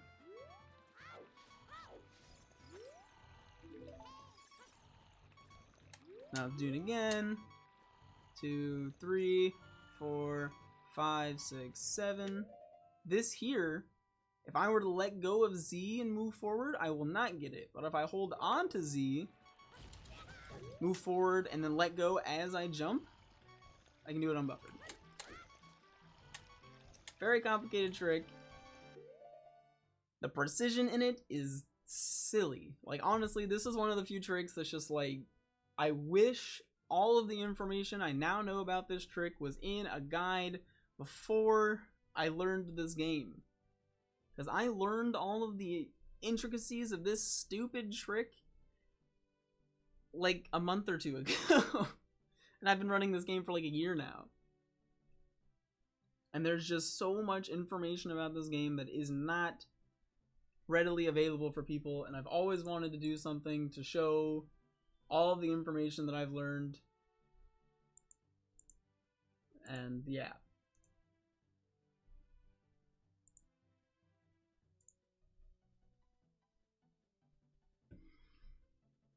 This shit's really dumb. End of the line is Zelda's really dumb. Alright. So that's Damageboost. On Virtual Console, this trick's easy and don't worry about it. I'm just gonna say that. Virtual Console, this shit's actually not hard. On N64, it's a 1-frame trick. On VC, it's a 2-frame trick. So, grats. Because on Virtual Console, you get the sword and shield, and so you do the jump slash of a sword, whereas on N64, you do the jump slash of a stick. And the stick is 1 frame, whereas the sword is 2 frames. Yay! Alright. So now we're going to do guards. I'm going to make another save state. I'm going to go into the worst place in this game. First off, there's an angle for guards. To get the angle, you just hold down. Hold down after... I'm going to reset. Alright. I'm going to make my thing right here. So just hold down. Wait for Link to start walking down. There's like if you just hold down, there's like, he'll start coming out. He'll start like walking. And then the camera will change. After the camera change, you need to keep walking down still. Right? So, camera change, walk down a little more, then you can start side hopping, and you'll be against the fence.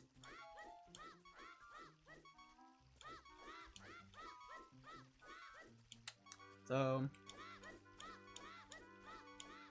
up until this point, the guards are pretty simple. And guards are really something that you need to just understand how they work. And there's a lot of little things on how they work. The first thing that I'm going to talk about is that if a guard sees you for 1 frame, if a guard sees you, they've seen you, right? Which sounds weird because...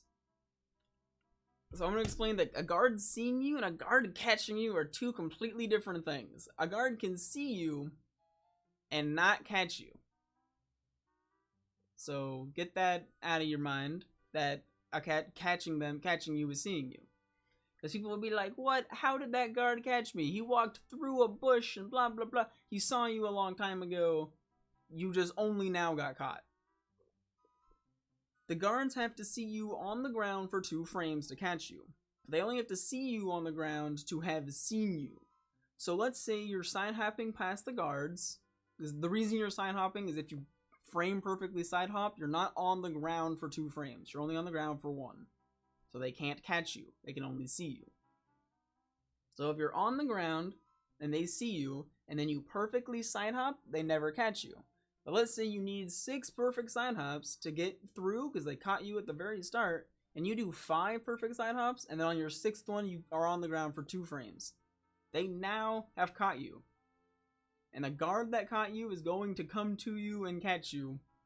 No matter where he is, no matter where you are. If you're in his, like, realm, You know, if it hasn't done the scene transition to the next area yet, he will come catch you. And there are some parts of the scene transitions that are technically still part of the last area. And those are the worst because it looks like you made it, but actually you needed to do another frame perfect side hop and it sucks.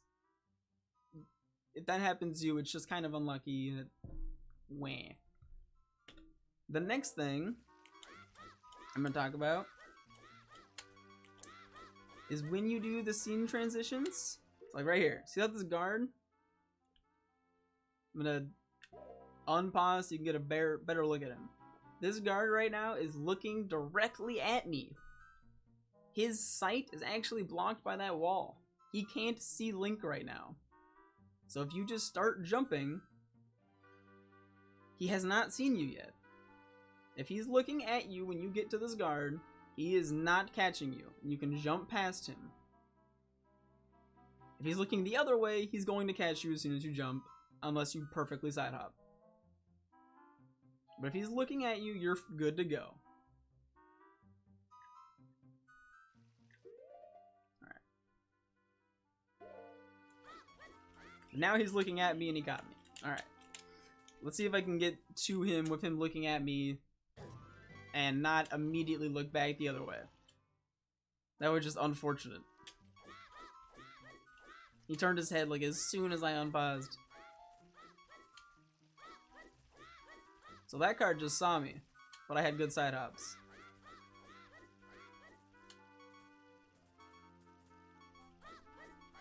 Fuck, he turned his head again.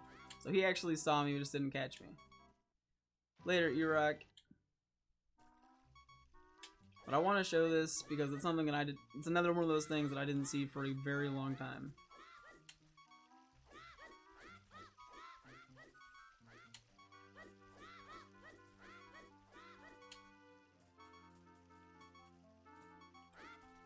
Oh my god.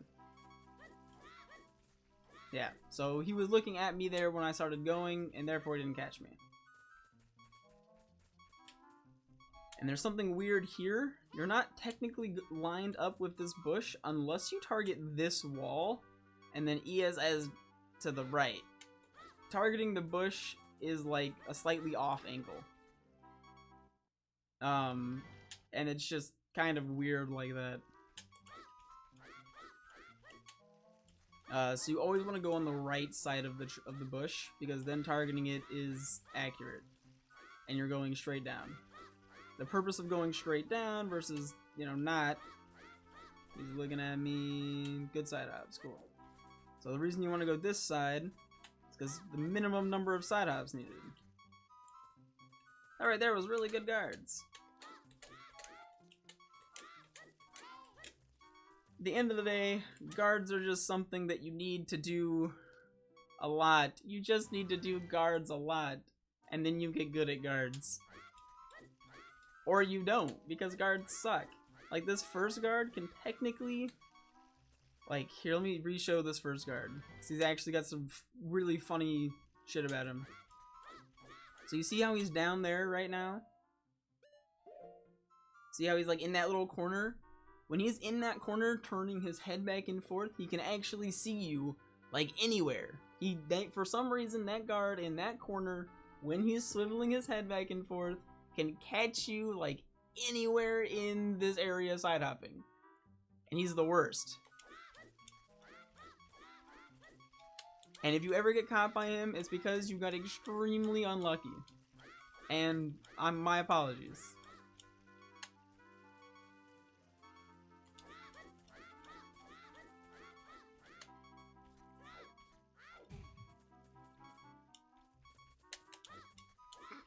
I don't know how that guy didn't catch me sooner. But I didn't actually target the bush there, so it was a bad angle.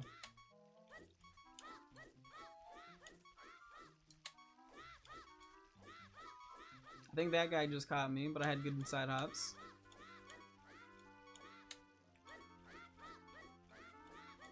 He caught me, I had good side hops.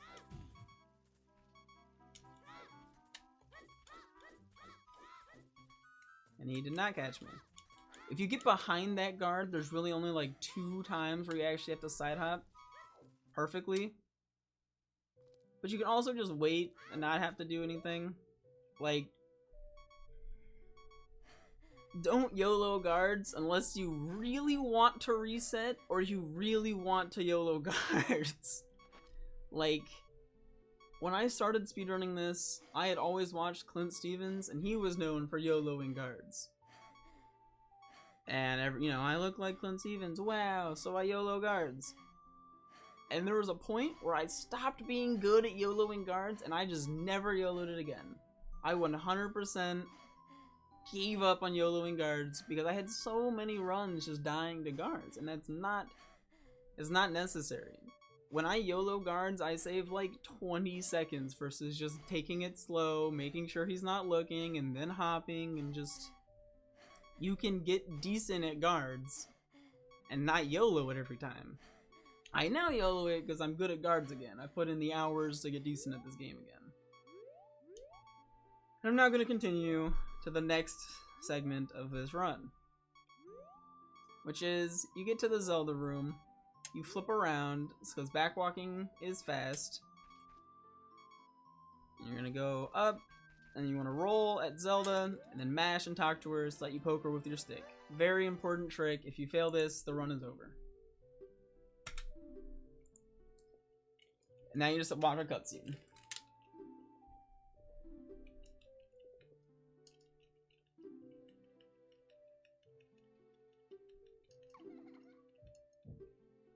Alright, we've made it through 3 splits. Let's go!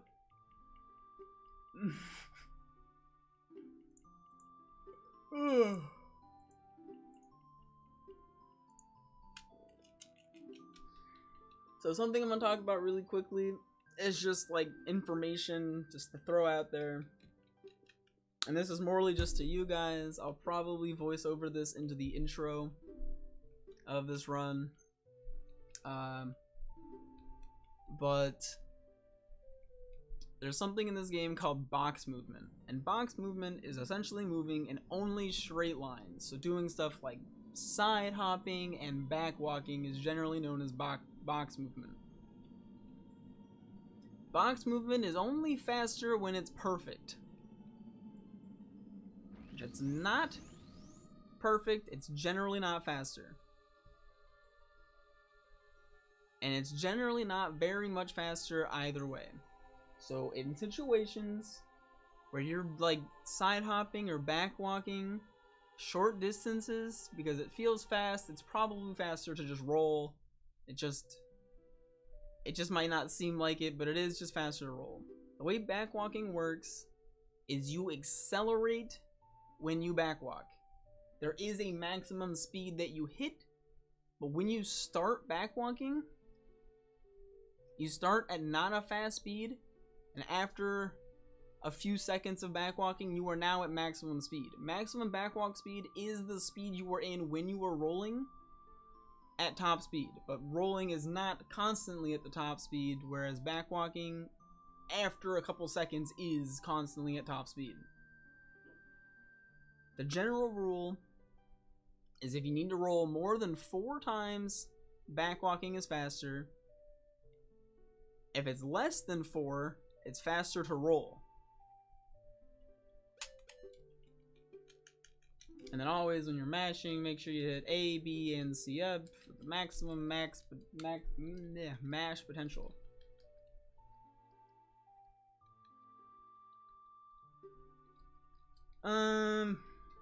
No, I don't think so. Maybe though. I don't know exactly. I don't know what specific situation you're talking about. But if he was using a notch on his controller to get like a backwalk or side hop angle, like to get an angle that was probably so that he could use box movement, yes. I use a lot of box movement things throughout the run, and there are even some box movement things that worked on like my old controller and don't work on this controller. There's one in particular that I'm not to yet, but I'm gonna use the restroom really quick. I'll be right back.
I just gotta take a quick break to also like feed all of the animals here.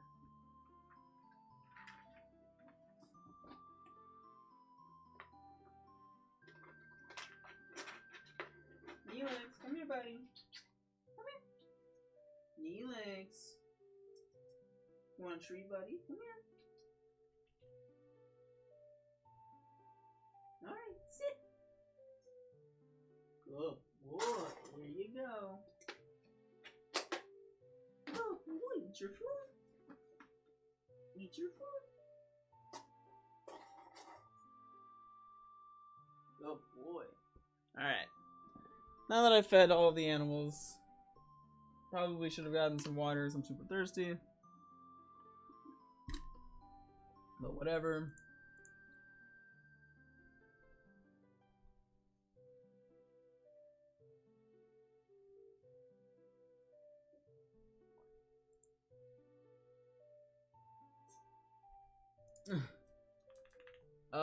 Buying $100 feeder for your cat. That's what we did. Alright, back to actually how to speedrun this game. Oh, at this point here, there's actually a trick to skip the cutscene. You can actually just go watch the cutscene. I talked about earlier how it's optional to take all this damage. Let's say you go to do the 1 frame damage boost that I showed earlier, and you fuck it up. If you do this trick here, you need to be at half a heart. But if you don't want to do this trick, you can just go over and talk to Impa. I'm actually gonna make a save state right here. Save state. You can just go talk to Impa. It's fine. It gives you a cutscene, you learn the song. It loses approximately 1 minute and 10 seconds. It's really not that bad. And that's saying that if you went and took damage. If you on purpose don't take the damage and then just go talk to Impa, you don't lose much time at all. It's like 50 seconds or something. Just talk to Impa. If you don't want to talk to Impa, because talking to Impa is slow and you'd rather skip the cutscene, you're going to want to go up here, target this wall. If you get too close to Zelda, when you target, you'll target Zelda, and then you can't side hop anymore because you're talking to Zelda. So go far enough away from Zelda to where you can't target her. Yes, that's right. Do a side hop, and then you want to pull a chew, and then wait for the second black frame, which is right here, and then just hold right. And you'll die as soon as you enter the cutscene. And you can tell if you entered the cutscene because the camera changes to try and show you Impa, but then you die. And then you're just going to hit save and continue. Good to go. Very easy. Turn around. You target Impa. You can talk to her from further away. You can talk to her from like here, targeting her. Otherwise, you have to get a lot closer. So after you turn around and start rolling, mash the Z button so you can target her and talk from like a mile away. After that, you just roll in here. This is pretty much just walking and rolling. If you hold down right, you have this notch here, you have a decent angle to just kind of roll through the last room. This room, you want to do down, down right, left, up, like left, right. It's like down, left, and then left. And that's how you can roll through there without talking to any of the people. Talk to him, buy the shield.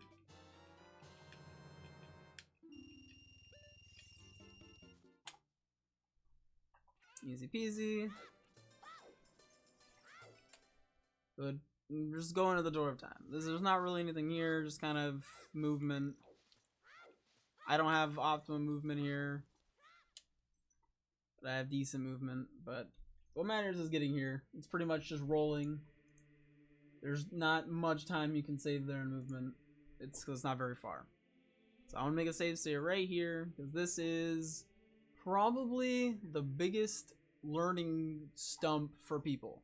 Because damage boost is a run killer, but this, like, it's something that you will consistently, throughout your entire life of running this game, you will lose runs to damage boost because it's a 1-frame trick that is at the beginning of the game, so people always try to not buffer it, and if you go a frame late, you know, runs dead. Go a frame early, runs dead. If you go like any other amount early or late, runs dead. It's very specific. This trick is also very specific, but there is a setup for doing it. The setup that I use, and it works, and it's great. It's very fast. So you just enter this room holding Z. Do that. You want to flick down or ESS down, whichever you prefer. You don't actually have to hold Z, just enter room, flick down, side hop to the right, backwalk. You're gonna backwalk all the way to here. You're gonna side hop right, backflip. Now you're going to do a roll, but let go of Z after you roll and then hold down. After you hold down, you're gonna ESS left to this, and that is your angle. To get this angle, you're gonna do another backflip. It's really a complicated trick. It's honestly easier to show away from the thing.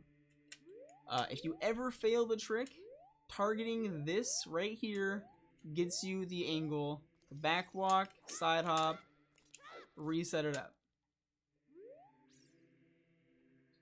Then you just do so what you're trying to do against the wall, after you get this, side hop, backflip, dry roll, hold down, ESS left.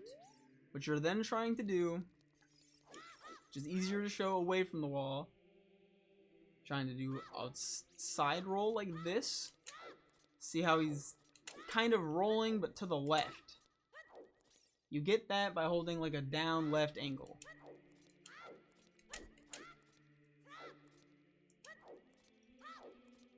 You want to get that roll, and then at the end of that roll, you want to side hop.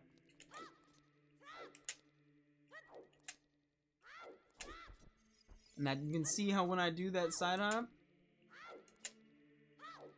and it's well timed and everything, but I kind of side hop like that direction. I'm not side hopping, but I'm not back flipping. I go in like a vertical, or yeah, diagonal back left. But it is like a 1-frame thing.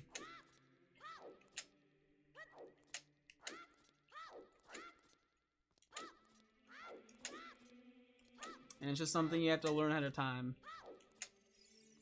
You do it enough times, you get decent at it.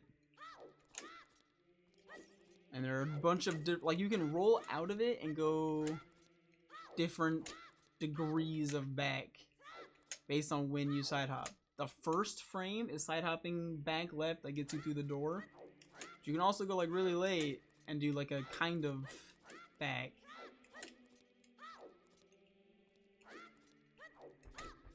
I see how that one kind of went more left than back. You want to go almost, it kind of looks like you're trying to go back rather than left at all.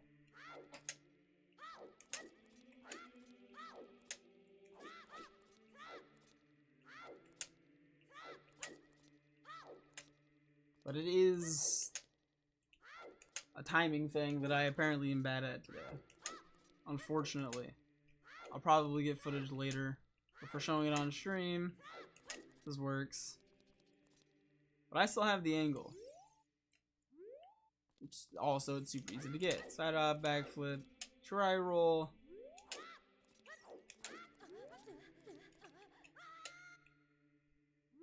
And that's good. Alright. I'm not joking around. I'm going to show what I just did there. Because there are lots of frames that... There's one frame that works, and every other frame is fucked. So you get here, do all this. Right, so you're going to get here, and then you're going to do that, backflip, dry roll, side hop. So this is the frame right before the frame that matters. And after you do the side hop, you need to let go of Z. This is very important. You need to be holding Z to do the side hop, and then as soon as you side hop, let go of Z.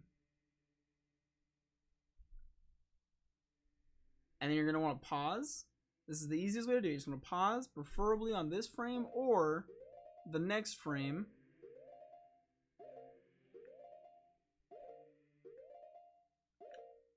Which looks like something. Hold on.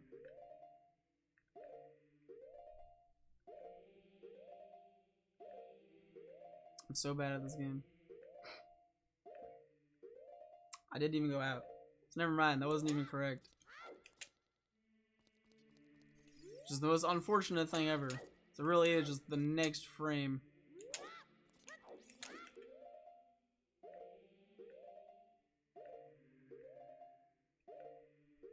There. This frame right here, where you're you can't see Link anymore. You see the bottom of you see like the side of the door. It's a very unique looking frame. You want to be paused on this frame, and then after you unpause,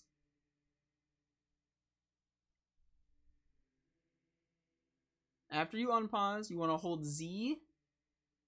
And this is where it gets tricky. If I unpause holding Z and left, I will void out and the trick is gone. I'm actually gonna make a save state real quick, right here, in this pause. To unpause and hold Z and left,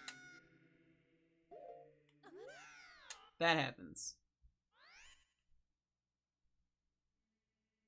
If I unpause and hold Z, he does like that for a little bit.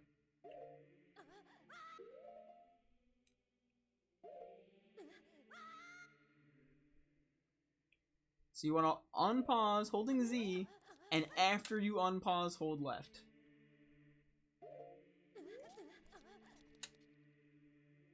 And then he'll shimmy through the door. And then you want to do 2 side hops, let go of Z, and do a roll. This trick is really hard to learn. If my tutorial for this trick isn't good, please look up another tutorial for this trick, because there are like dozens of tutorials for this trick, and they all work. This is the most updated version of how to do this trick. The trick's just kind of a learning curve. It's just something you put time into, and as soon as you get it, like you're gonna spend 2 hours on this trick, and after spending 2 hours on this trick, you're gonna get it.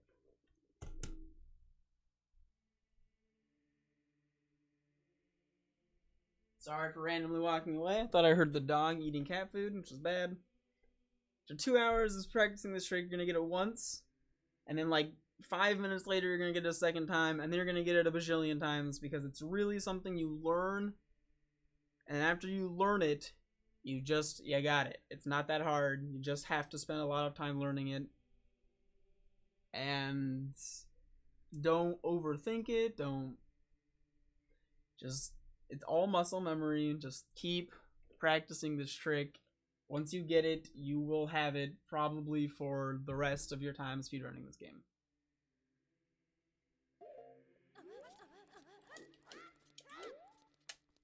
And then when the most optimal movement there is 2 side hops left, and then you let go of target, and then you let go of target, roll, holding left, and then retarget immediately. And that gives you, when you get out of this cutscene, the perfect angle to the Master Sword. Ta-da!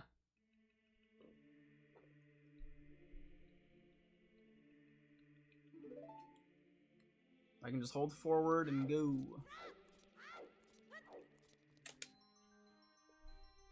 Congratulations, you have beaten the early game.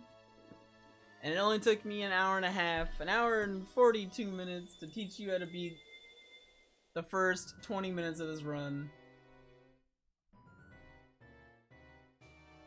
But that's because the early game is really hard. The early game is probably one of the hardest parts of this game. I would say that the hardest parts are the up to Master Sword, and then like Spirit Temple and Shadow Temple. But all of the 1-frame tricks are all at the beginning, and there's like 1 in Spirit Temple and 1 in Shadow Temple, and there's like 3 in the early game. The early game is hard.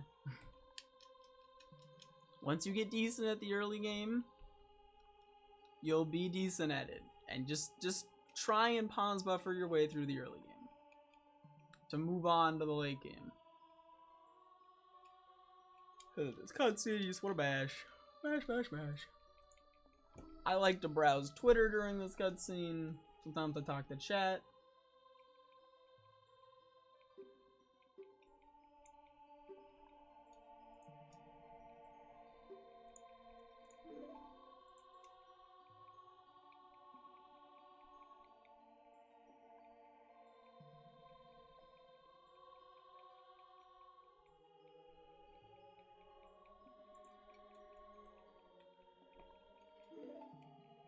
Anyone has any questions at any point in time during this, by the way, feel free to ask.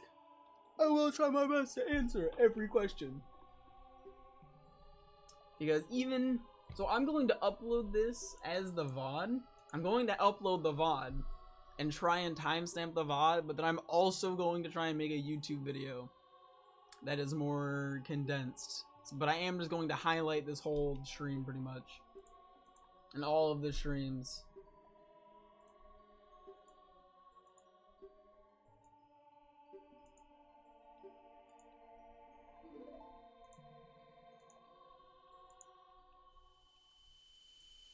So that the information is always here, even the stuff that I might cut out in the future.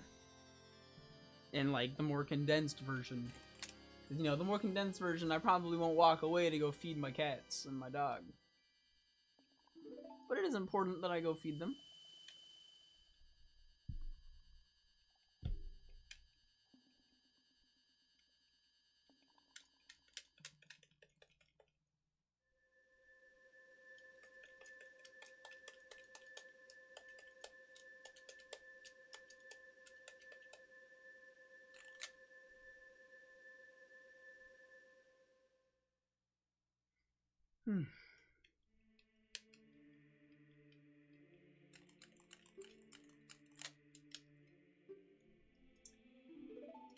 The main reason that people tend to not like this category is it has super long cutscenes.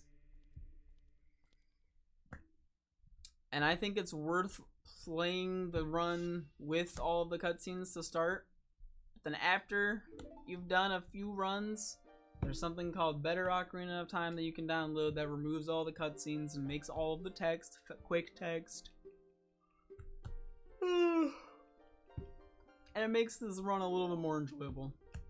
I personally haven't used it because it's not the official speedrun, whatever. I'm at a point where I can get actual PBs and be on the leaderboard, and I want to be on the leaderboard. That's something that I care about personally. But that's just me. Speedrun for whatever reason you want to speedrun.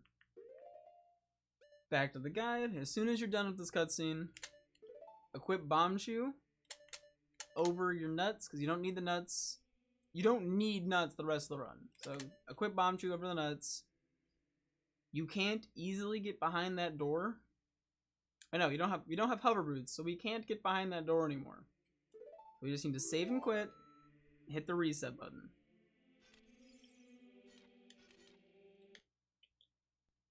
Save, quit, reset. You just call the save warp.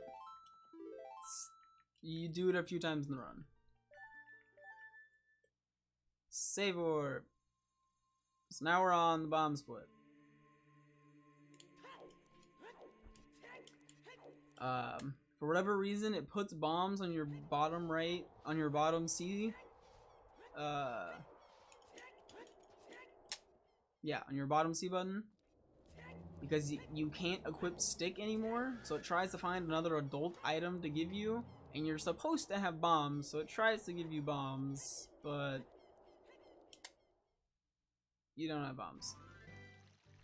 So what we're trying to do here is exit, line yourself up with this bridge, and just backwalk. A lot of this part of the run is just movement. all you gotta do. Just walk from point A to point B. Don't overthink it. There's time saves here and there, but just try and walk as cleanly as possible. Here, you're gonna line up with the staircase, the start of the staircase. Try and back walk. Just roll up, roll around. Like there's nothing. There's faster ways to move up here. Just focus on getting up here. There's not really much to show here.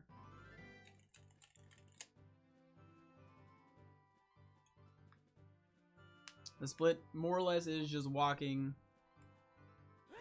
and rolling. Here you're gonna want to get an angle.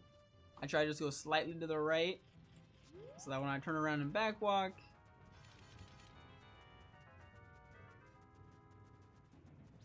I get into the Dongo's Cavern. Dongo's Cavern is not, there's sort of a trick at the start. Because you have to use bomb shoes to get through this door. And this room's laggy. If you just walk through here, half your inputs get eaten and it's laggy and it sucks. There's also some pillars that are rising and falling inside of that room that are on a cycle. The cycle starts when you enter Dongo's Cavern, so in here. So if you fuck up shit previously to getting through that door, the cycle is off. And you want to get the cycle as quickly as possible. So there are two ways to blow up that wall. Way number one is go up to it, backflip, and then in your backflip, I'll just pause. In your backflip, pull out a chew, and then hold shield. The chew will hit your shield and explode. Right, so that's the super easy method. It works. It gets you through the door. Second method. So roll forward, drop the chew, stab it. You just hit the chew with your sword. The way that I find that works best for me is if I hold Z to get rid of the lag, roll, drop the chew, and chew one more time. Z, roll. I keep messing it up. Because if you hold Z and forward, you'll do like a stab. See how he like stabs? So you want to do holding Z and forward, one roll, chew, stab, jump slash. The stab blows it up, and then the jump slash pushes you into the room. And you'll notice that those pillars are just reaching their peak as I enter the room.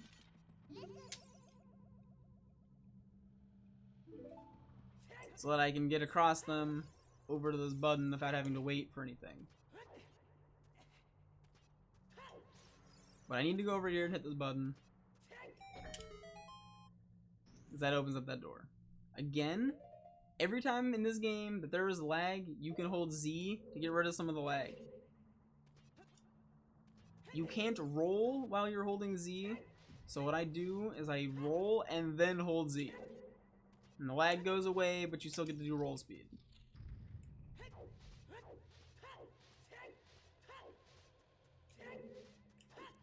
Here, you just want to line up with this wall. It's actually incredibly lenient, and I'll prove that by going like here.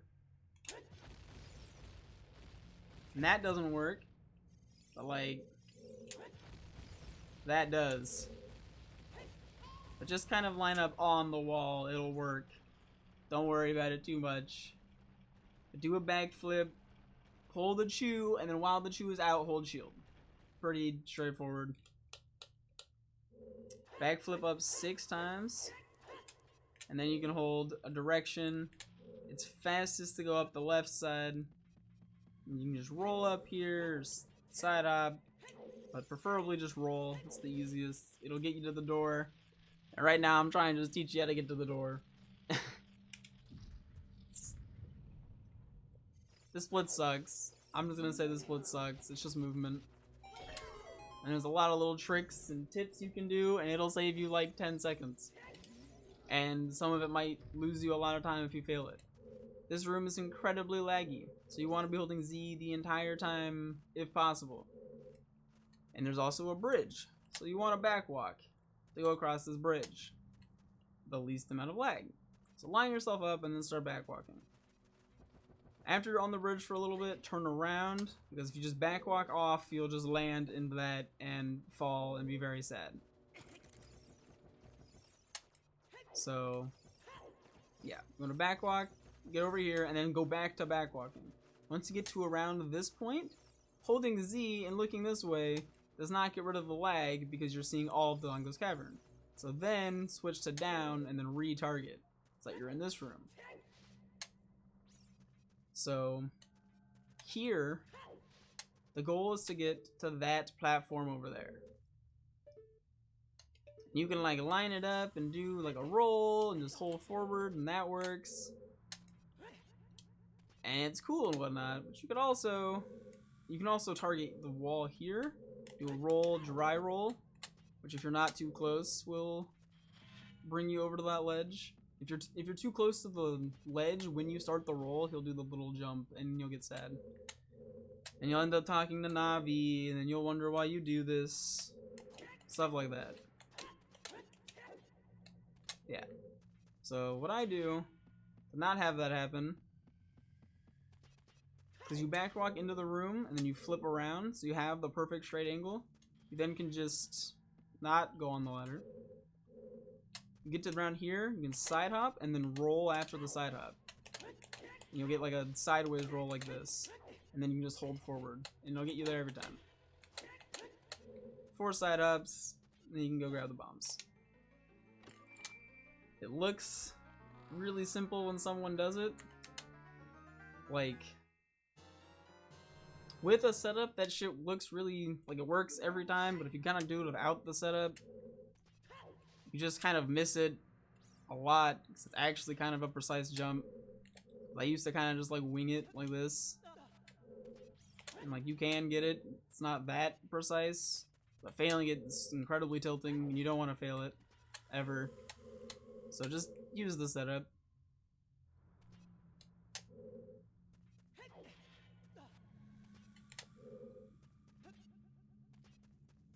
It's really simple.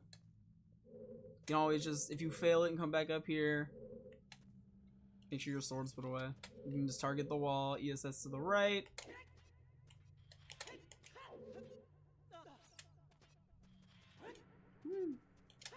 Lots of different ways to get up there, but so long as you're doing a roll out of a side hop, you'll get like this, like this diagonal roll, and that roll gets you the angle every time. So we have the bombs now. We're gonna move on to the next split. Magic, very simple, another very simple trick, but this is the first time. This is the first time in the game where you have bombs. And every time in this game that you have bombs, you have to ask yourself the question, do I want to do bomb movement? And to leave this room, you just want to jump down and roll. Like, preferably don't take damage like an idiot like I just did. That just wastes hearts, and you might get hit by a rock or something. It's just unnecessary. This room has a ton of lag, so try and hold Z the whole time. But we're just leaving. After you leave this room, just like do like a that, or you just kind of move over to the left and line yourself up with this little slant, and then you just backwalk. This is also just walking. You can't do anything but walk here. Wait until you get past that, do side hop, flip back around, backwalk back up. So here, I'm actually just gonna make a save state. There's this rock. You need to blow up the rock so you can do a ledge jump thing, right? This is another one of those tricks where like you can just run at it and do the jump, and one time you'll get it and you'll be like, oh, this is so easy, and then you'll fail it the next 20 times on accident and be like, what the fuck? Why is this so hard? Because ideally you don't want to jump over here, because you don't want to have to use another bomb to blow that up. You don't want to wait for another bomb. You just want to jump, which it's one of those things that it feels like it should be simple to do that, And it kind of is, but also it's kind of not. I prefer not to risk failing it. So there's a setup. You target the wall here. It's the same setup as earlier, actually. You target a wall, do a side hop, and a side roll. You now have the angle. Now you can just run forward, roll, and jump every time. So let's say you're here. Target the wall. Target this wall. Side hop, side roll. And you have the angle. Just hold Z. Pull the bomb. Make sure you're doing like a run. And then just roll. Well, you can see how I was kind of walking too much.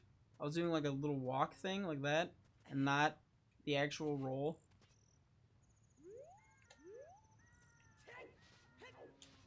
Or not the run. If he's running, it'll work. If he's not running, it won't work. It's really bizarre.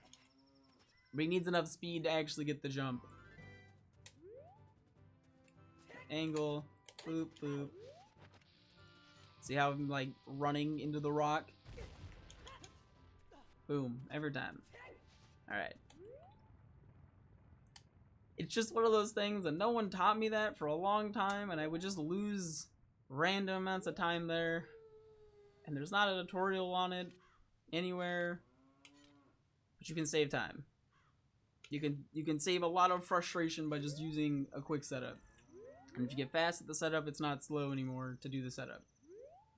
So here is the first time in the game where you have to ask yourself, do I want to Hess? So you can Hess here.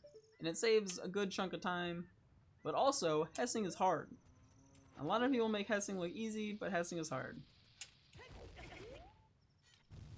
So you can Hess, or you can just kind of line yourself up with the wall in the background and just backwalk. It's not much slower. Just backwalk. Make sure you're holding Z to try and get rid of as much lag as possible. If you're going too far into the corner, you might get stuck on this rock. Just side hop to the right, not a big deal. You're just trying to get here.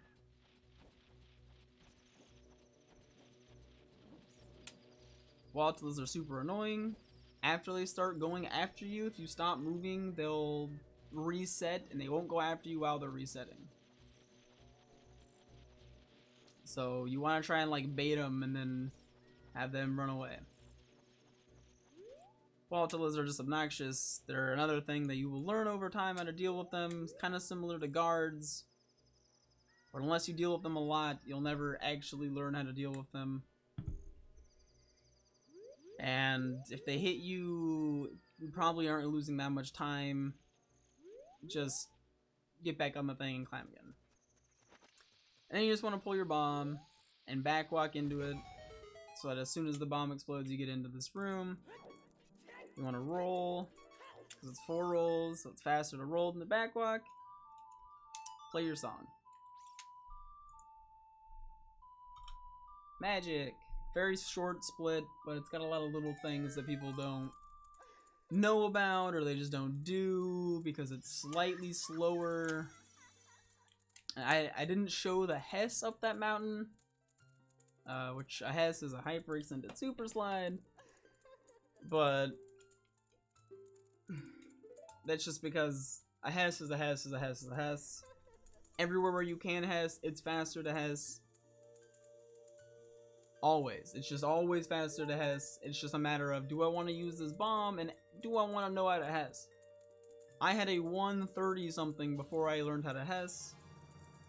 And even after learning how to Hess, I still was like not willing to put it in everywhere in my run. I only recently started doing just about every Hess in the game because I'm getting decent at Hessing. And I just don't want to use bombs everywhere, because failing a Hess is the same as failing any other trick in this game, and it's not fast.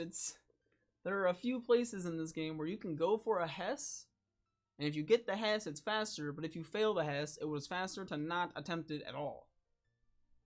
So just backwalk. It's not a big deal. Just backwalk. Hessing is fun. I do think learning Hessing is something you should look into. if you want to Hess, because I understand that sometimes you want, like, there's a lot of tricks that I do that don't save me a lot of time, but I like the trick. They're fun, or they're interesting, or they're cool looking, and I want to do it. So I learned how to do it, and I do it. At the end of the day, you're doing this for fun.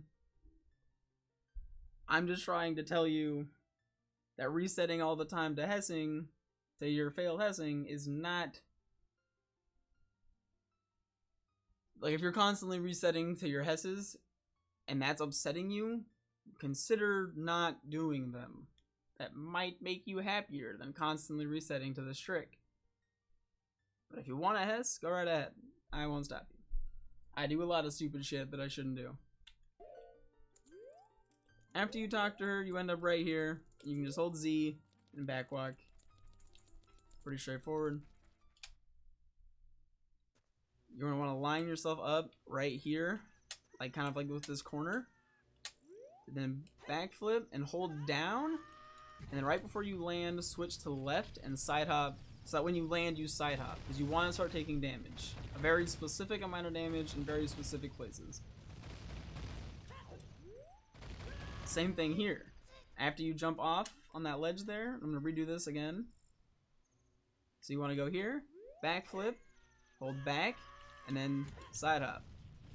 And then hold down all the way to you're about at the ledge. You can tell by just looking at the wall. Because the wall starts, it kind of like zooms out when you hit here. And you keep back walking for a little bit and then switch and roll. Flip around, untarget, retarget, and then hold back. You don't need to side hop here, so you can just hold back. And that'll make you take damage and then just start back walking immediately.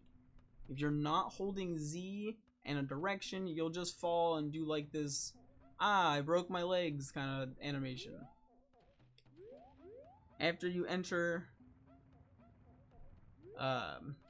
Goron City, you can literally just hold Z and go forward 2 rolls, keep holding Z, land, do 2 side hops to the right, or just hold right and you'll walk to the right. But you want to take that damage there. And then you want to pull your bomb and back walk into this little hole. And that's the last bit of damage you want to take. And you end up here. Once you get here, there are 2 tricks you can do to get to the next area. You're always going to run through here, but you're either going to want to run through here and then do a mega flip, which is complicated, and I'm going to explain mega flips later as well. So I'm just going to show this, and then if you want to do mega flips, go right ahead, and if not, don't, because it's not much faster. I'm not even, like, I don't do the mega flip here. It saves not any time at all. I think it's actually the same speed as the alternative. But hopefully I can even get a mega flip.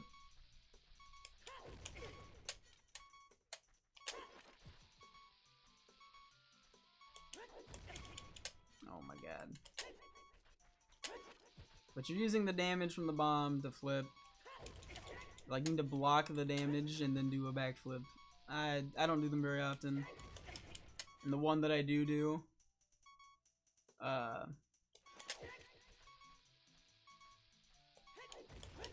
we go, is very specific, and I'll go over that later. But yeah, the goal is to get past this little dude, and a mega flip does it, but it's unnecessarily hard. And you can get good at mega flips, unlike me, and do this pretty quickly, but you still use a bomb. And bombs are your main resource in Zelda. They're more important than rupees, despite what the government tells you. The other strat you can do is just roll into this, like roll into this little pipe without holding Z, line up with Link's head on this little corner, side up into the wall, and then don't talk to Mido. I'll just kind of show the trick and then I'll try and explain it.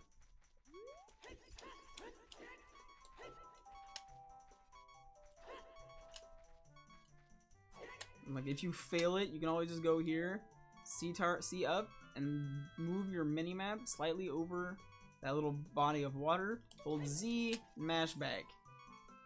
And you'll backflip over him. Don't use a bomb. If you do it correctly, you do it just as fast as a mega flip. The only difference is your angle isn't the same.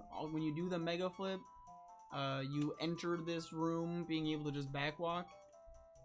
But you don't go a very far distance because you then need to go left.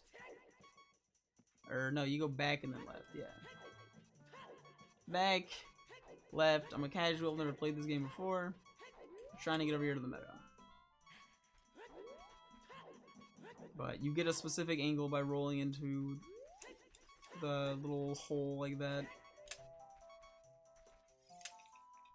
As soon as you talk to him, it's fucked, so you need to be going at a certain speed to backwalk. Or to backflip. I'm trying to show that you can just do it off of this angle here. But I keep having a bad angle.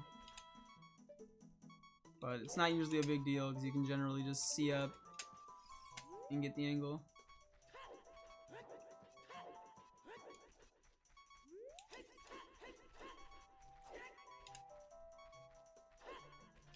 But I promise this does work.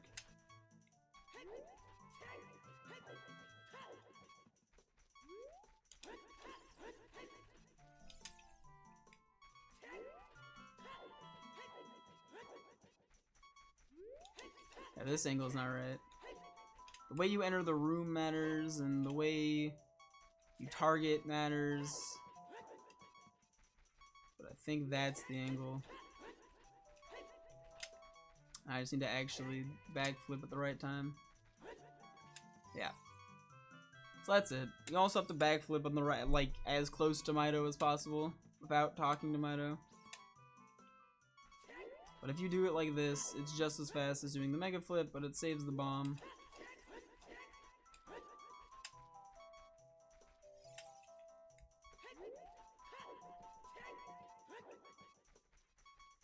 I've always found that if you target before you enter the room, you don't have the same angle anymore, and you just generally don't get past Mido without needing to see up later.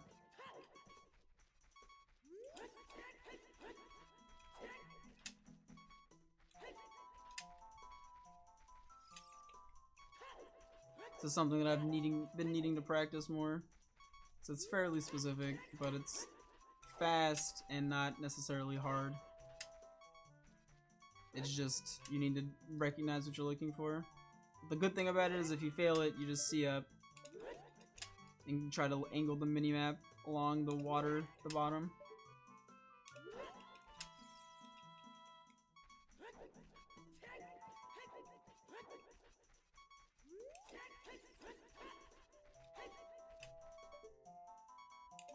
So it's kind of slightly going over the water.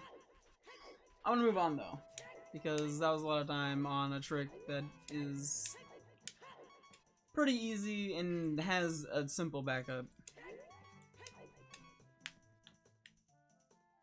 Once you get here, we're gonna do something new called a bomb jump storage. So what you're gonna do, you're gonna drop a bomb. And then like A, you want to hold like A and shield. You want to be holding shield and then try and pick up the bomb. So I think I'm going to start by actually just doing a setup for it. You can do a backwalk thing. Like that. But you can see how like, it's really weird.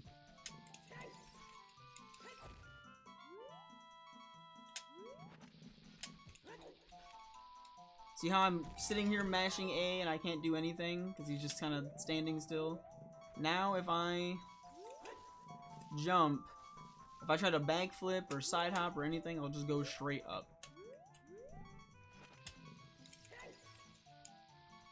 So you get into that position. So now I can go over here and do this.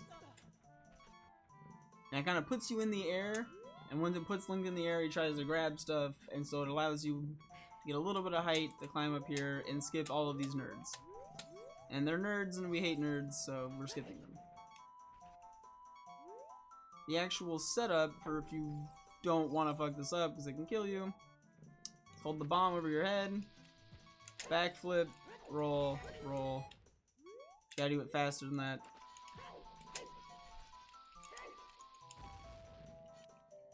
Right, you can just, you don't want to go back into a room, or you don't want to like get into the hole that's right here. Because there is a hole right there that blows up, and you can blow up the hole and accidentally go inside of it, and that's bad. But you can just bomb, roll forward, backflip. You gotta make sure to wiggle the shield. That actually is doing something. If you just roll forward, backflip, you'll do a side roll. But if you drop the bomb, roll forward, wiggle the shield, and then hold shield and roll, you'll roll forward every time. If you ever see me wiggle the shield, it's either because I'm having fun or because I'm getting that trick. So, you can also just bomb, backflip, and then 2 rolls, and that gets you it. So bomb. There's a lot of little ways to get this. They all work. But you want to get this. You don't want to fail it. I fail it all of the times. I try to be speedy, and then I just die because I'm at a half a heart. Once you get up here, you just want to hold target to get rid of lag, and just roll over to here. When you get to this point, there's this moblin dude, and you don't want him to knock you back because that sucks, and you die. So you target the wall, do an ESS turn to the right. I die to him a lot, so I do like a safety side hop to make sure I'm all the way against the wall, and then you start back walking. He has a pattern, and you can dodge the whole pattern by just staying left, walking back until you see the first attack come by, and then side hop to the right. Now that you're past this dude, you're gonna side hop over here, and after you do a side hop, do a roll. And that'll allow you to side hop again and kind of be slightly to the left of his underwear. And this is where you want to be. You want to be just like just to the left of his butt crack.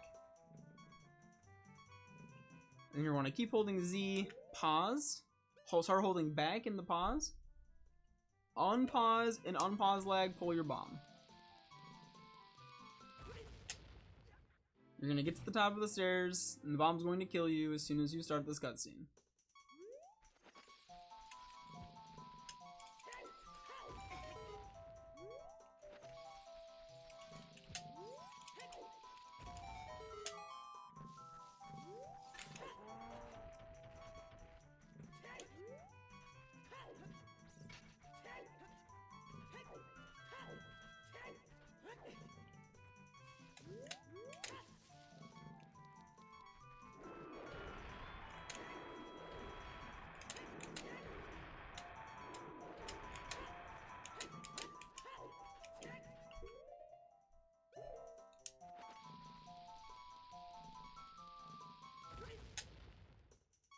It's pretty lenient, it works, just gotta make sure you do that setup. I am gonna show one other setup that works for getting the trick.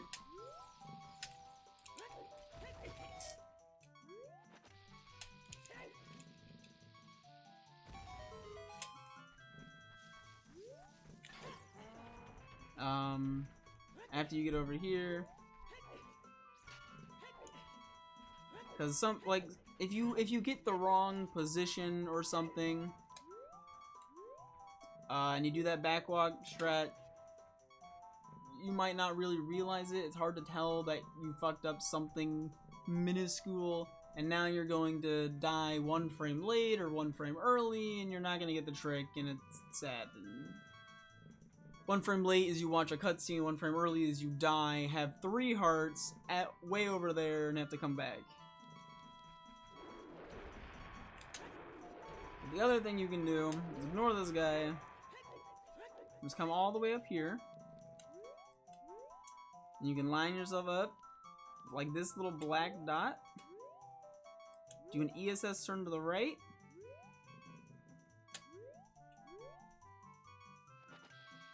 Put the bomb down, shield. The bomb will push you into the cutscene as you die. It's a little bit easier, but I believe it's slower. I think it might be faster if you do it really quickly, but it's harder to do quickly. But I just wanted to show it. After you die here, you want to hit save and quit. Very important that you hit quit. After you save and quit, you have learned the Minuet song because you skipped that cutscene, and you're now back here. You're now on the hookshot split.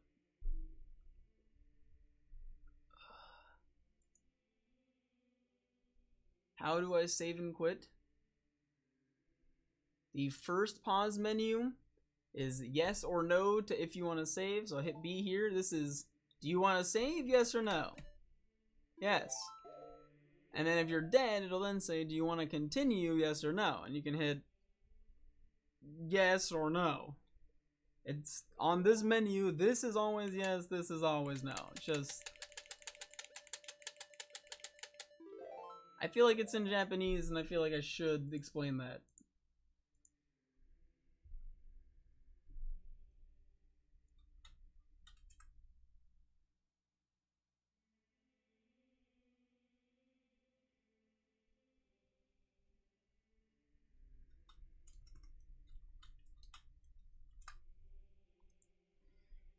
Now we're on a hookshot, which is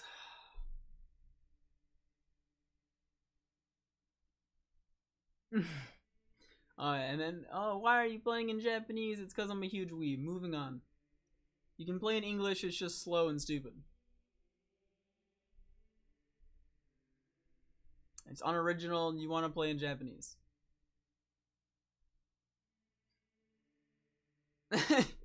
The game was made in Japan, it makes sense. It's only accurate to play it in Japanese.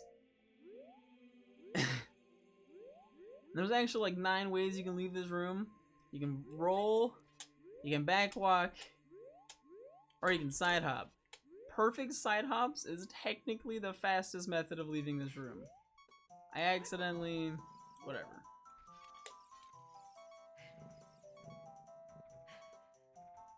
I have a load that is right after this.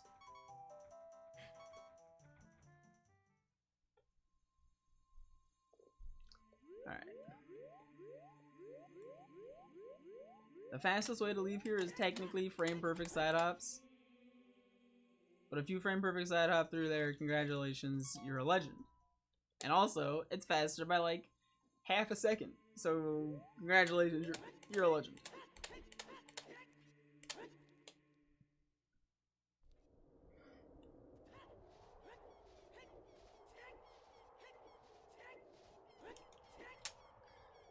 So, I'm going to explain everything that just happened. Because it looks like we just did a bunch of random gobbledygook, more or less. And it all makes sense as to why you did it. In terms of, you know, oh yeah, we went and got bombs. We needed to get bombs. And oh yeah, we need the Minuet. So that's why we did that. But it's still kind of weird because you go out and do all of these things and it's like, oh, why didn't you, like, why do you need Minuet? What's the point of that? Oh, it's so I can do Forest Temple later and get the bow. It just happens to be fastest to do it in this order. But you want bombs because it's fastest to do bombs to move everywhere, as well as bombs can be used for a multitude of tricks all throughout the game. For super slides, that bomb thing that I showed you to get the bomb storage jump storage, bomb storage. It's one of those. And that gets you onto that ledge so that you can skip that whole puzzle thing with the bears. I believe they're moblins, but whatever. And then you can get to the end. It's a lot easier than it looks. And it looks pretty easy. But you're just doing that to get Minuet, magic, and bombs. That's the whole point of that segment, is to get a couple of the things off of your shopping list And also, it kind of feels like you're going grocery shopping. It's a chore to do those 3 splits. They suck.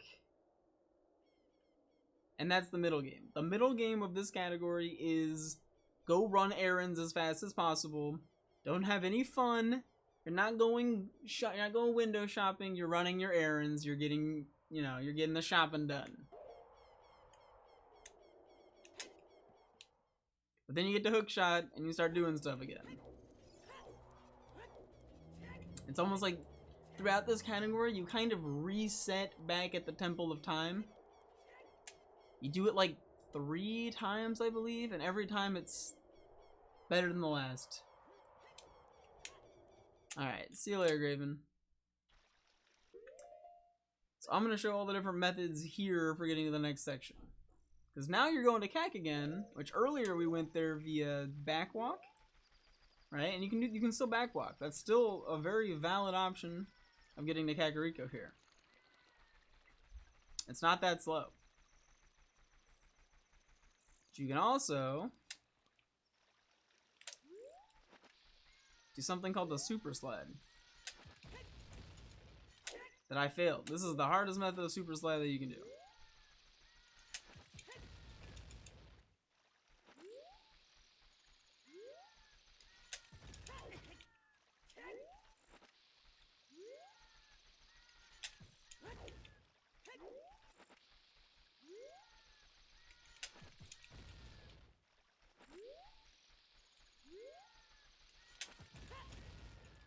Damn it, I'm not going too far away from the second bomb. There, oh my god, I was still too close. There we go. This is the super sled. Slightly slower than a Hess, and it only goes straight back, and it works so long as you're holding shield. That is the hardest way of doing a super slide, or second hardest, which is a backwalk super slide. I guess this is more specifically called a 2-bomb super slide. Right, it's where you have 2 bombs to super slide off of. And I'm going to actually explain this trick really quickly. What is happening? This is the easiest way to explain it. Or, hold on.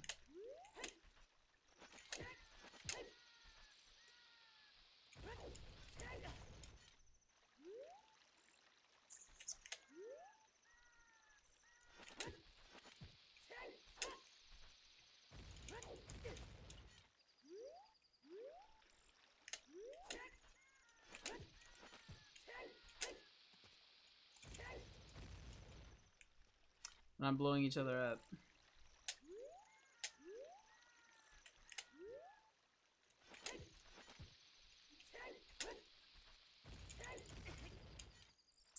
This is the easiest way to see it, what's happening. But what you're doing is getting into the same state that you get into to do a bomb storage, which is where the game wants you to pick something up but you're shielding it, but then you're also hitting the damage. So you're getting stuck in a state followed by trying to pick something up. And the game kind of gets confused. Or like, so you're trying to pick something up, and the game gets confused and doesn't let you, and then you take damage and you shield it. So it sends you backwards. And as long as you're still shielding that damage, it'll keep sending you backwards. So what you want to do with a 2-bomb super slide is take the damage from use the damage from the first bomb to get you the bomb storage. While, like, so you get the trick off of the first bomb while the second bomb is still there for you to pick up.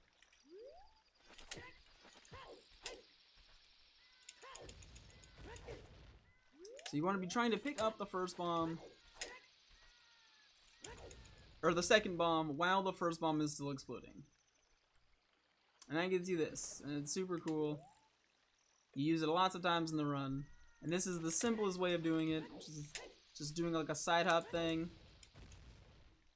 Because then the second bomb that you need to like be picking up is there for the longest amount of time. Again, flick the shield so that when you're doing it,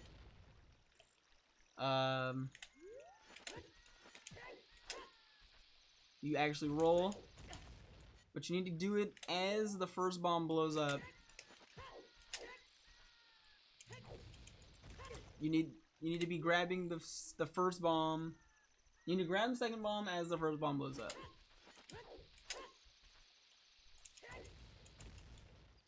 Because otherwise you just get bomb storage and that's not what you, or jump storage, that's not what you want.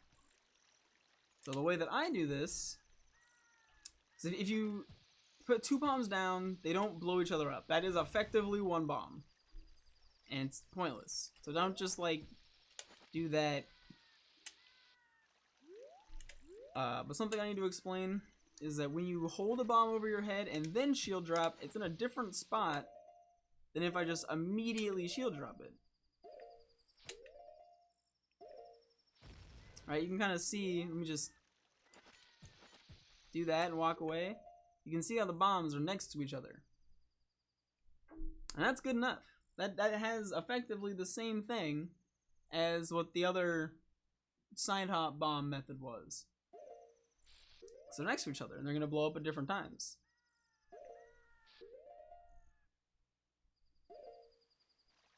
So instead of doing like this side hop thing, you can just take it, do that, and do, yeah, you gotta time it and whatnot. And I'll try and slow it down and explain it. This is the fastest way to standing still do a super slide.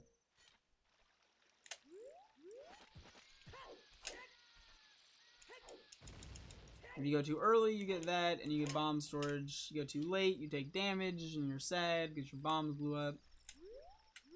You can theoretically 1 bomb super slide. And that is picking up the bomb, and then it explodes.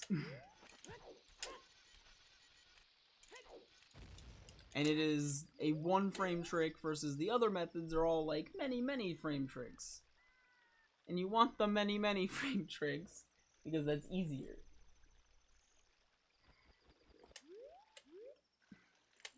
And then the back walk method is you wait for it to start flashing quickly, drop the second bomb, go slightly further and then stop, flick the shield and roll. And it's hard, but it saves time.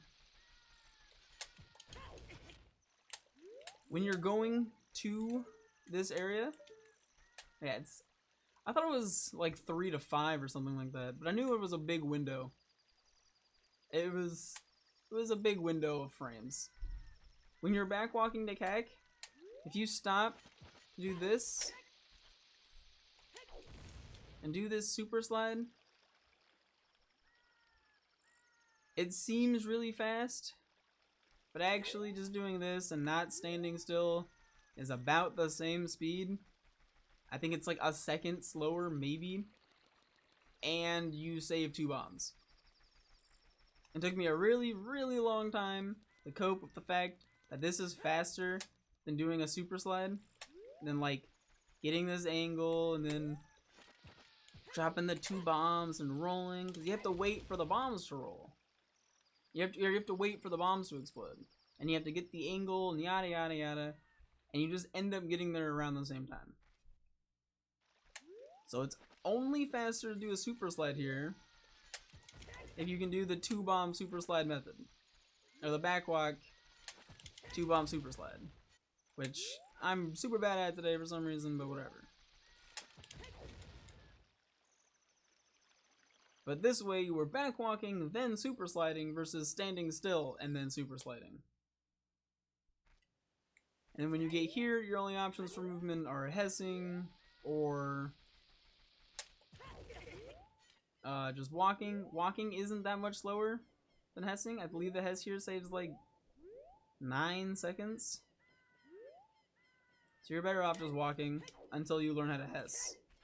I'm kind of just going to say where you can hess for the rest of this run.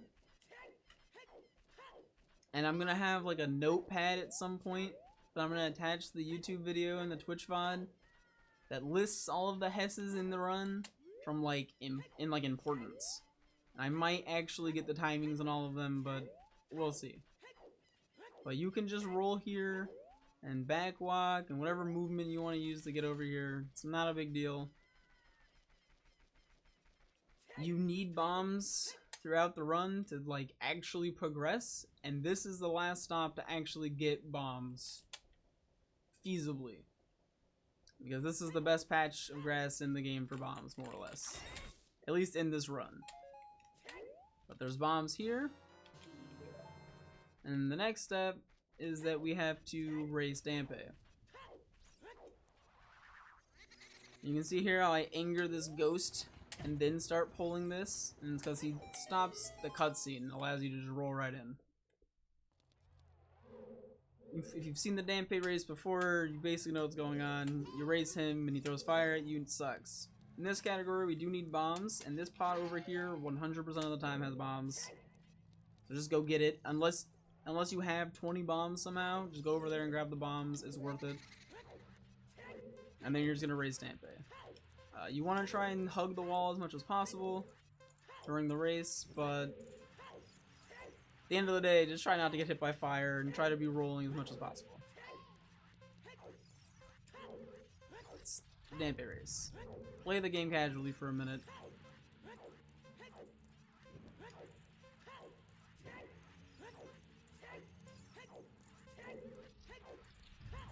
The only like real speedrun thing is this little ledge over here. When you try to climb it, Link actually can't climb up there. So instead of grabbing the ledge, you kind of just jumps in the air and then he's like floating. In which case you can mash B and do a jump slash, and you will get up the ledge without having to climb the ledge. It saves quite literally a second. If you want to go for it, you can, because it doesn't lose time if you fail it, really. It loses like, I think it loses 2 seconds if you fail it, and it saves a second if you get it. But just raise Dampe. There is something after the Dampe race. This is a very important trick. Sort of.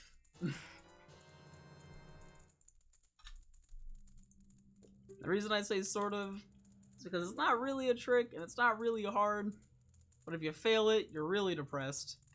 And I don't have a better way of putting it. So right after here, you're going to pause and equip your hookshot. You can do that at any time really, but I pause here. ESS turn, so to the right. You're going to go right here. See this little door? Through there is a block of time that leads to, or yeah, in this room there's a time block. And if you get rid of that time block, you go to the windmill. We have no way of getting rid of that time block, and we don't want to use a chew to get by the time block, because we don't want to go to the windmill. But the door actually has to close. So what you want to do is get like a straight left, you want to be horizontal or parallel with the door, side hop, and then side hop. And then that'll void you back to the start of this room. Sadly, this does not respawn the bombs over here, or else I would say now go get these bombs. They only respawn if you leave the room and come back. Like I'd have to go in, like outside of the grave and back into the grave, and those bombs will be back. But you want to make sure you don't fail that, because otherwise you're stuck in that room. And if you don't know the trick to get past the time block, you just have to save and quit, which puts you back at the Temple of Time. Not fast. Very unspeedy. At this point, if you want to play it safe, you can come hit this grass, try and get some more bombs or hearts. I got bombs and hearts. I like being full health, and it's worth having 20 bombs at this point in time. Whether you get the grass from there on your way in, or on your way to do on your after the grave. But you want to hit the grass generally once, unless you have really low bomb count because you tried to Hess 20 times for some reason.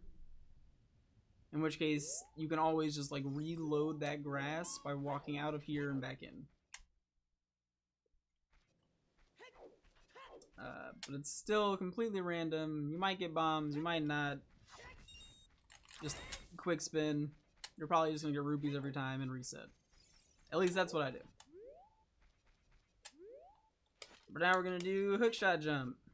So I'm gonna start off by just showing you Hookshot Jump.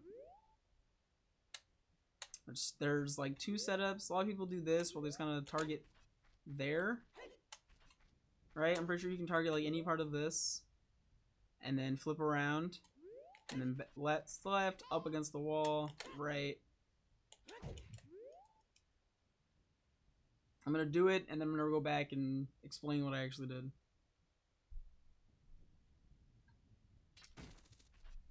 Alright, I failed it anyways. But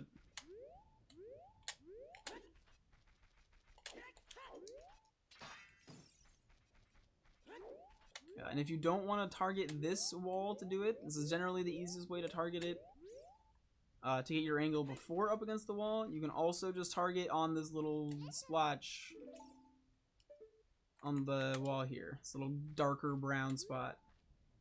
Target there and then ESS down or flip down, both work. Then you want to do side hop right and then a roll. But unlike all the other rolls after a side hop that we've done, this time we actually want to bonk. The only way you get the bonk here is after the side hop and roll, you then hold forward. Or you want to hold upright. You still want to be holding Z. If you want to hold upright and then mash hookshot. Because when you do this weird thing where he bobs left and right, and on the third bob, you want to, on the first frame that his hookshot comes out, you need to press the hookshot button. I'm going to do it again because that was bad display. So he bombs, pulls the hookshot once, pulls the hookshot twice, and I'm going to pause. And you can just kind of pause buffer up to it. It's pretty, there's like not a lot of lag here, so actually it's kind of nice to pause buffer here. I'm taking the long journey on purpose. But it's the first frame that it's out. Unpause lag, mash hookshot, and then after you start going up for a little bit, hold back, and you will land up here. You can also get it on the fifth one if you fail. I didn't know this, but you can also get it on the fifth one if you fail. I've always just failed it on the third and then gave up. Once you get up here, you still have a perfect angle so you can side hop to the right.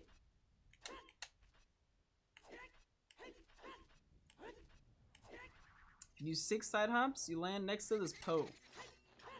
In which case you can try and get infinite sword glitch by talking to the Poe, by interrupting a crouch stab by talking to the Poe. I don't think I've talked about ISG, but hopefully you know what ISG is if you're trying to learn this category. But it's just anything that you do to interrupt a stab. Whether it be talk to Navi, or talk to Navi with an enemy, because targeting an enemy always brings up Navi, or reading a sign. But it's just canceling a crouch stab animation with something else, puts your sword in this infinite state, and while it's in this state, you can't fall. So even though I'm holding right, and then holding left, I'm not falling off of this seam.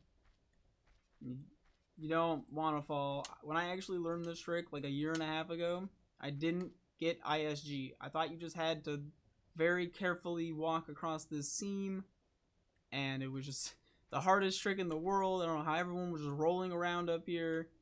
Just get ISG. If you have ISG, you can use something called a quick draw, where you hold Z, hit the hookshot button, and then shield. And then you'll quickly pull out your hookshot, and it makes it slightly more difficult for you to get stuck. Because you can get stuck with ISG too, because the slant is just kind of, the way this seam is made is really weird, and so you can get stuck all over the place. The easiest way to do this is what I'm going to show though, is all of the little things. So you can always hookshot to get your angle. and then you will never get stuck. And there's some areas where it's easier to get stuck than others, but that first area is by far the easiest area to get stuck. And then go up here, roll over, and you're trying to get into this area over here. You can always just use the hook shot to line it up and be like, oh, I'm too far to the left, or I'm too far to the right. Reposition yourself, hook shot. But that area currently is unloaded. If you aren't all the way on this seam, as far as you can go, when you side hop down, and you're not holding right the entire time you side hop, like here, I'll even show this. If I just do that, I guess that works. You can reload this room if you don't jump from the edge. So I'll go, if I say I'm here and I jump, the room will be loaded. And now I can't get into Shadow Temple and everything's ruined and my life is a lie, all that good stuff. If you jump all the way on the side, and the door isn't here because this shit's all unloaded. There's nothing here. And that's how you get into Shadow Temple early.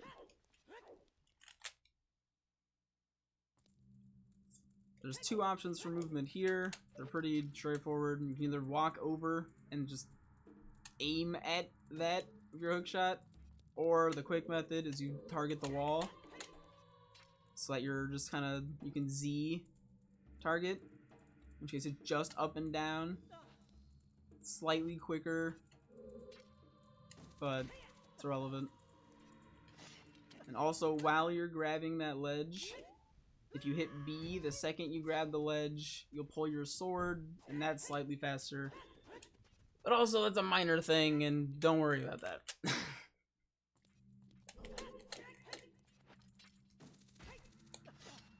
Yeah, so if you hit B as you start climbing, you'll get up with your sword out. The only reason this matters is because these little cutscenes, like all these little doors will try and talk to you. If you jump slash while they try and talk to you, you'll keep moving while the text pops up. So you can then mash through the text while you're moving. Ends up saving you like half a second, but there's a lot of little doors that do that. So you end up saving a decent little chunk of time. So that door does it. That door does it. And I'm also going to show that if you need hearts, that pot has a heart. That door. And in this pot that comes and attacks you has a heart. Unless you have full hearts. Then every other little door in here also will talk to you. But you can avoid them by just staying on the other side of the room. And the next is Dead Hand. If you jump slash into these freaky arm things, like that, they immediately let go of you. And then you just kind of want to... Dead Hand goes after you until he takes a certain amount of damage. Or he hits you. So you kind of just want to wait for him to come to you. After he comes to you, you want to put yourself in a position where it's best to fight him. He spawns randomly throughout the room after you get grabbed. And then what you're going to want to do is crouch stab him once, and then slash his face. And he's going to run the opposite direction of you. I'm actually going to refight him a lot of times.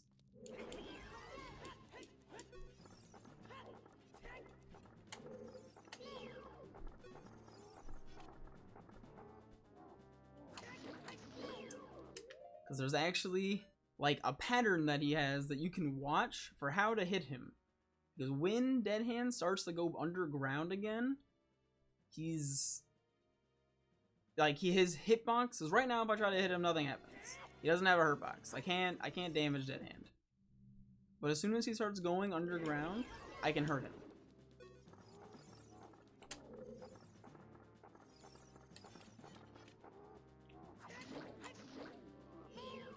So see how his right arm kind of like wiggles out? It makes like a little,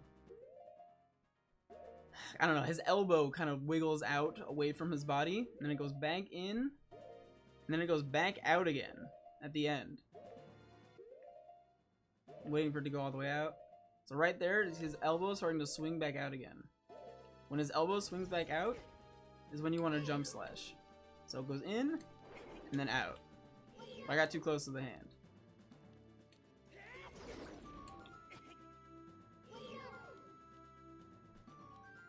Out. If you get it right, like at the apex of his elbow going out, like when it's all the way out, that'll hit him twice and kill him. But if it just hits him once, he'll come back to attacking you. So it's not a huge time loss. But just kind of pay attention to his right elbow for when it starts going out. There's actually a decent window where you can still hit him, and like sometimes you'll hit him as he's going underground, and he'll like keep his burrowing animation. That's kind of cool. But that's slow. You don't want to aim for that. You want to hit as soon as his elbow goes out.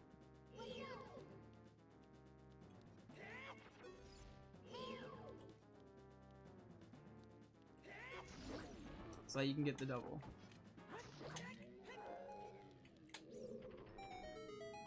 But I think that's all I'm going to show today, because the next part is probably the hardest trick in the game that there isn't an alternative to, that is worth doing. There used to be an alternative to this that was worth doing, because boat skip used to be really hard. A boat skip is not hard anymore. And it actually uses the position that you are in from opening this chest. So after you open this chest, you're in the position to do the trick, and you cannot do anything wrong at all. It's very precise, and I'll go over that on Wednesday. Getting the hover boots here is the end of this split.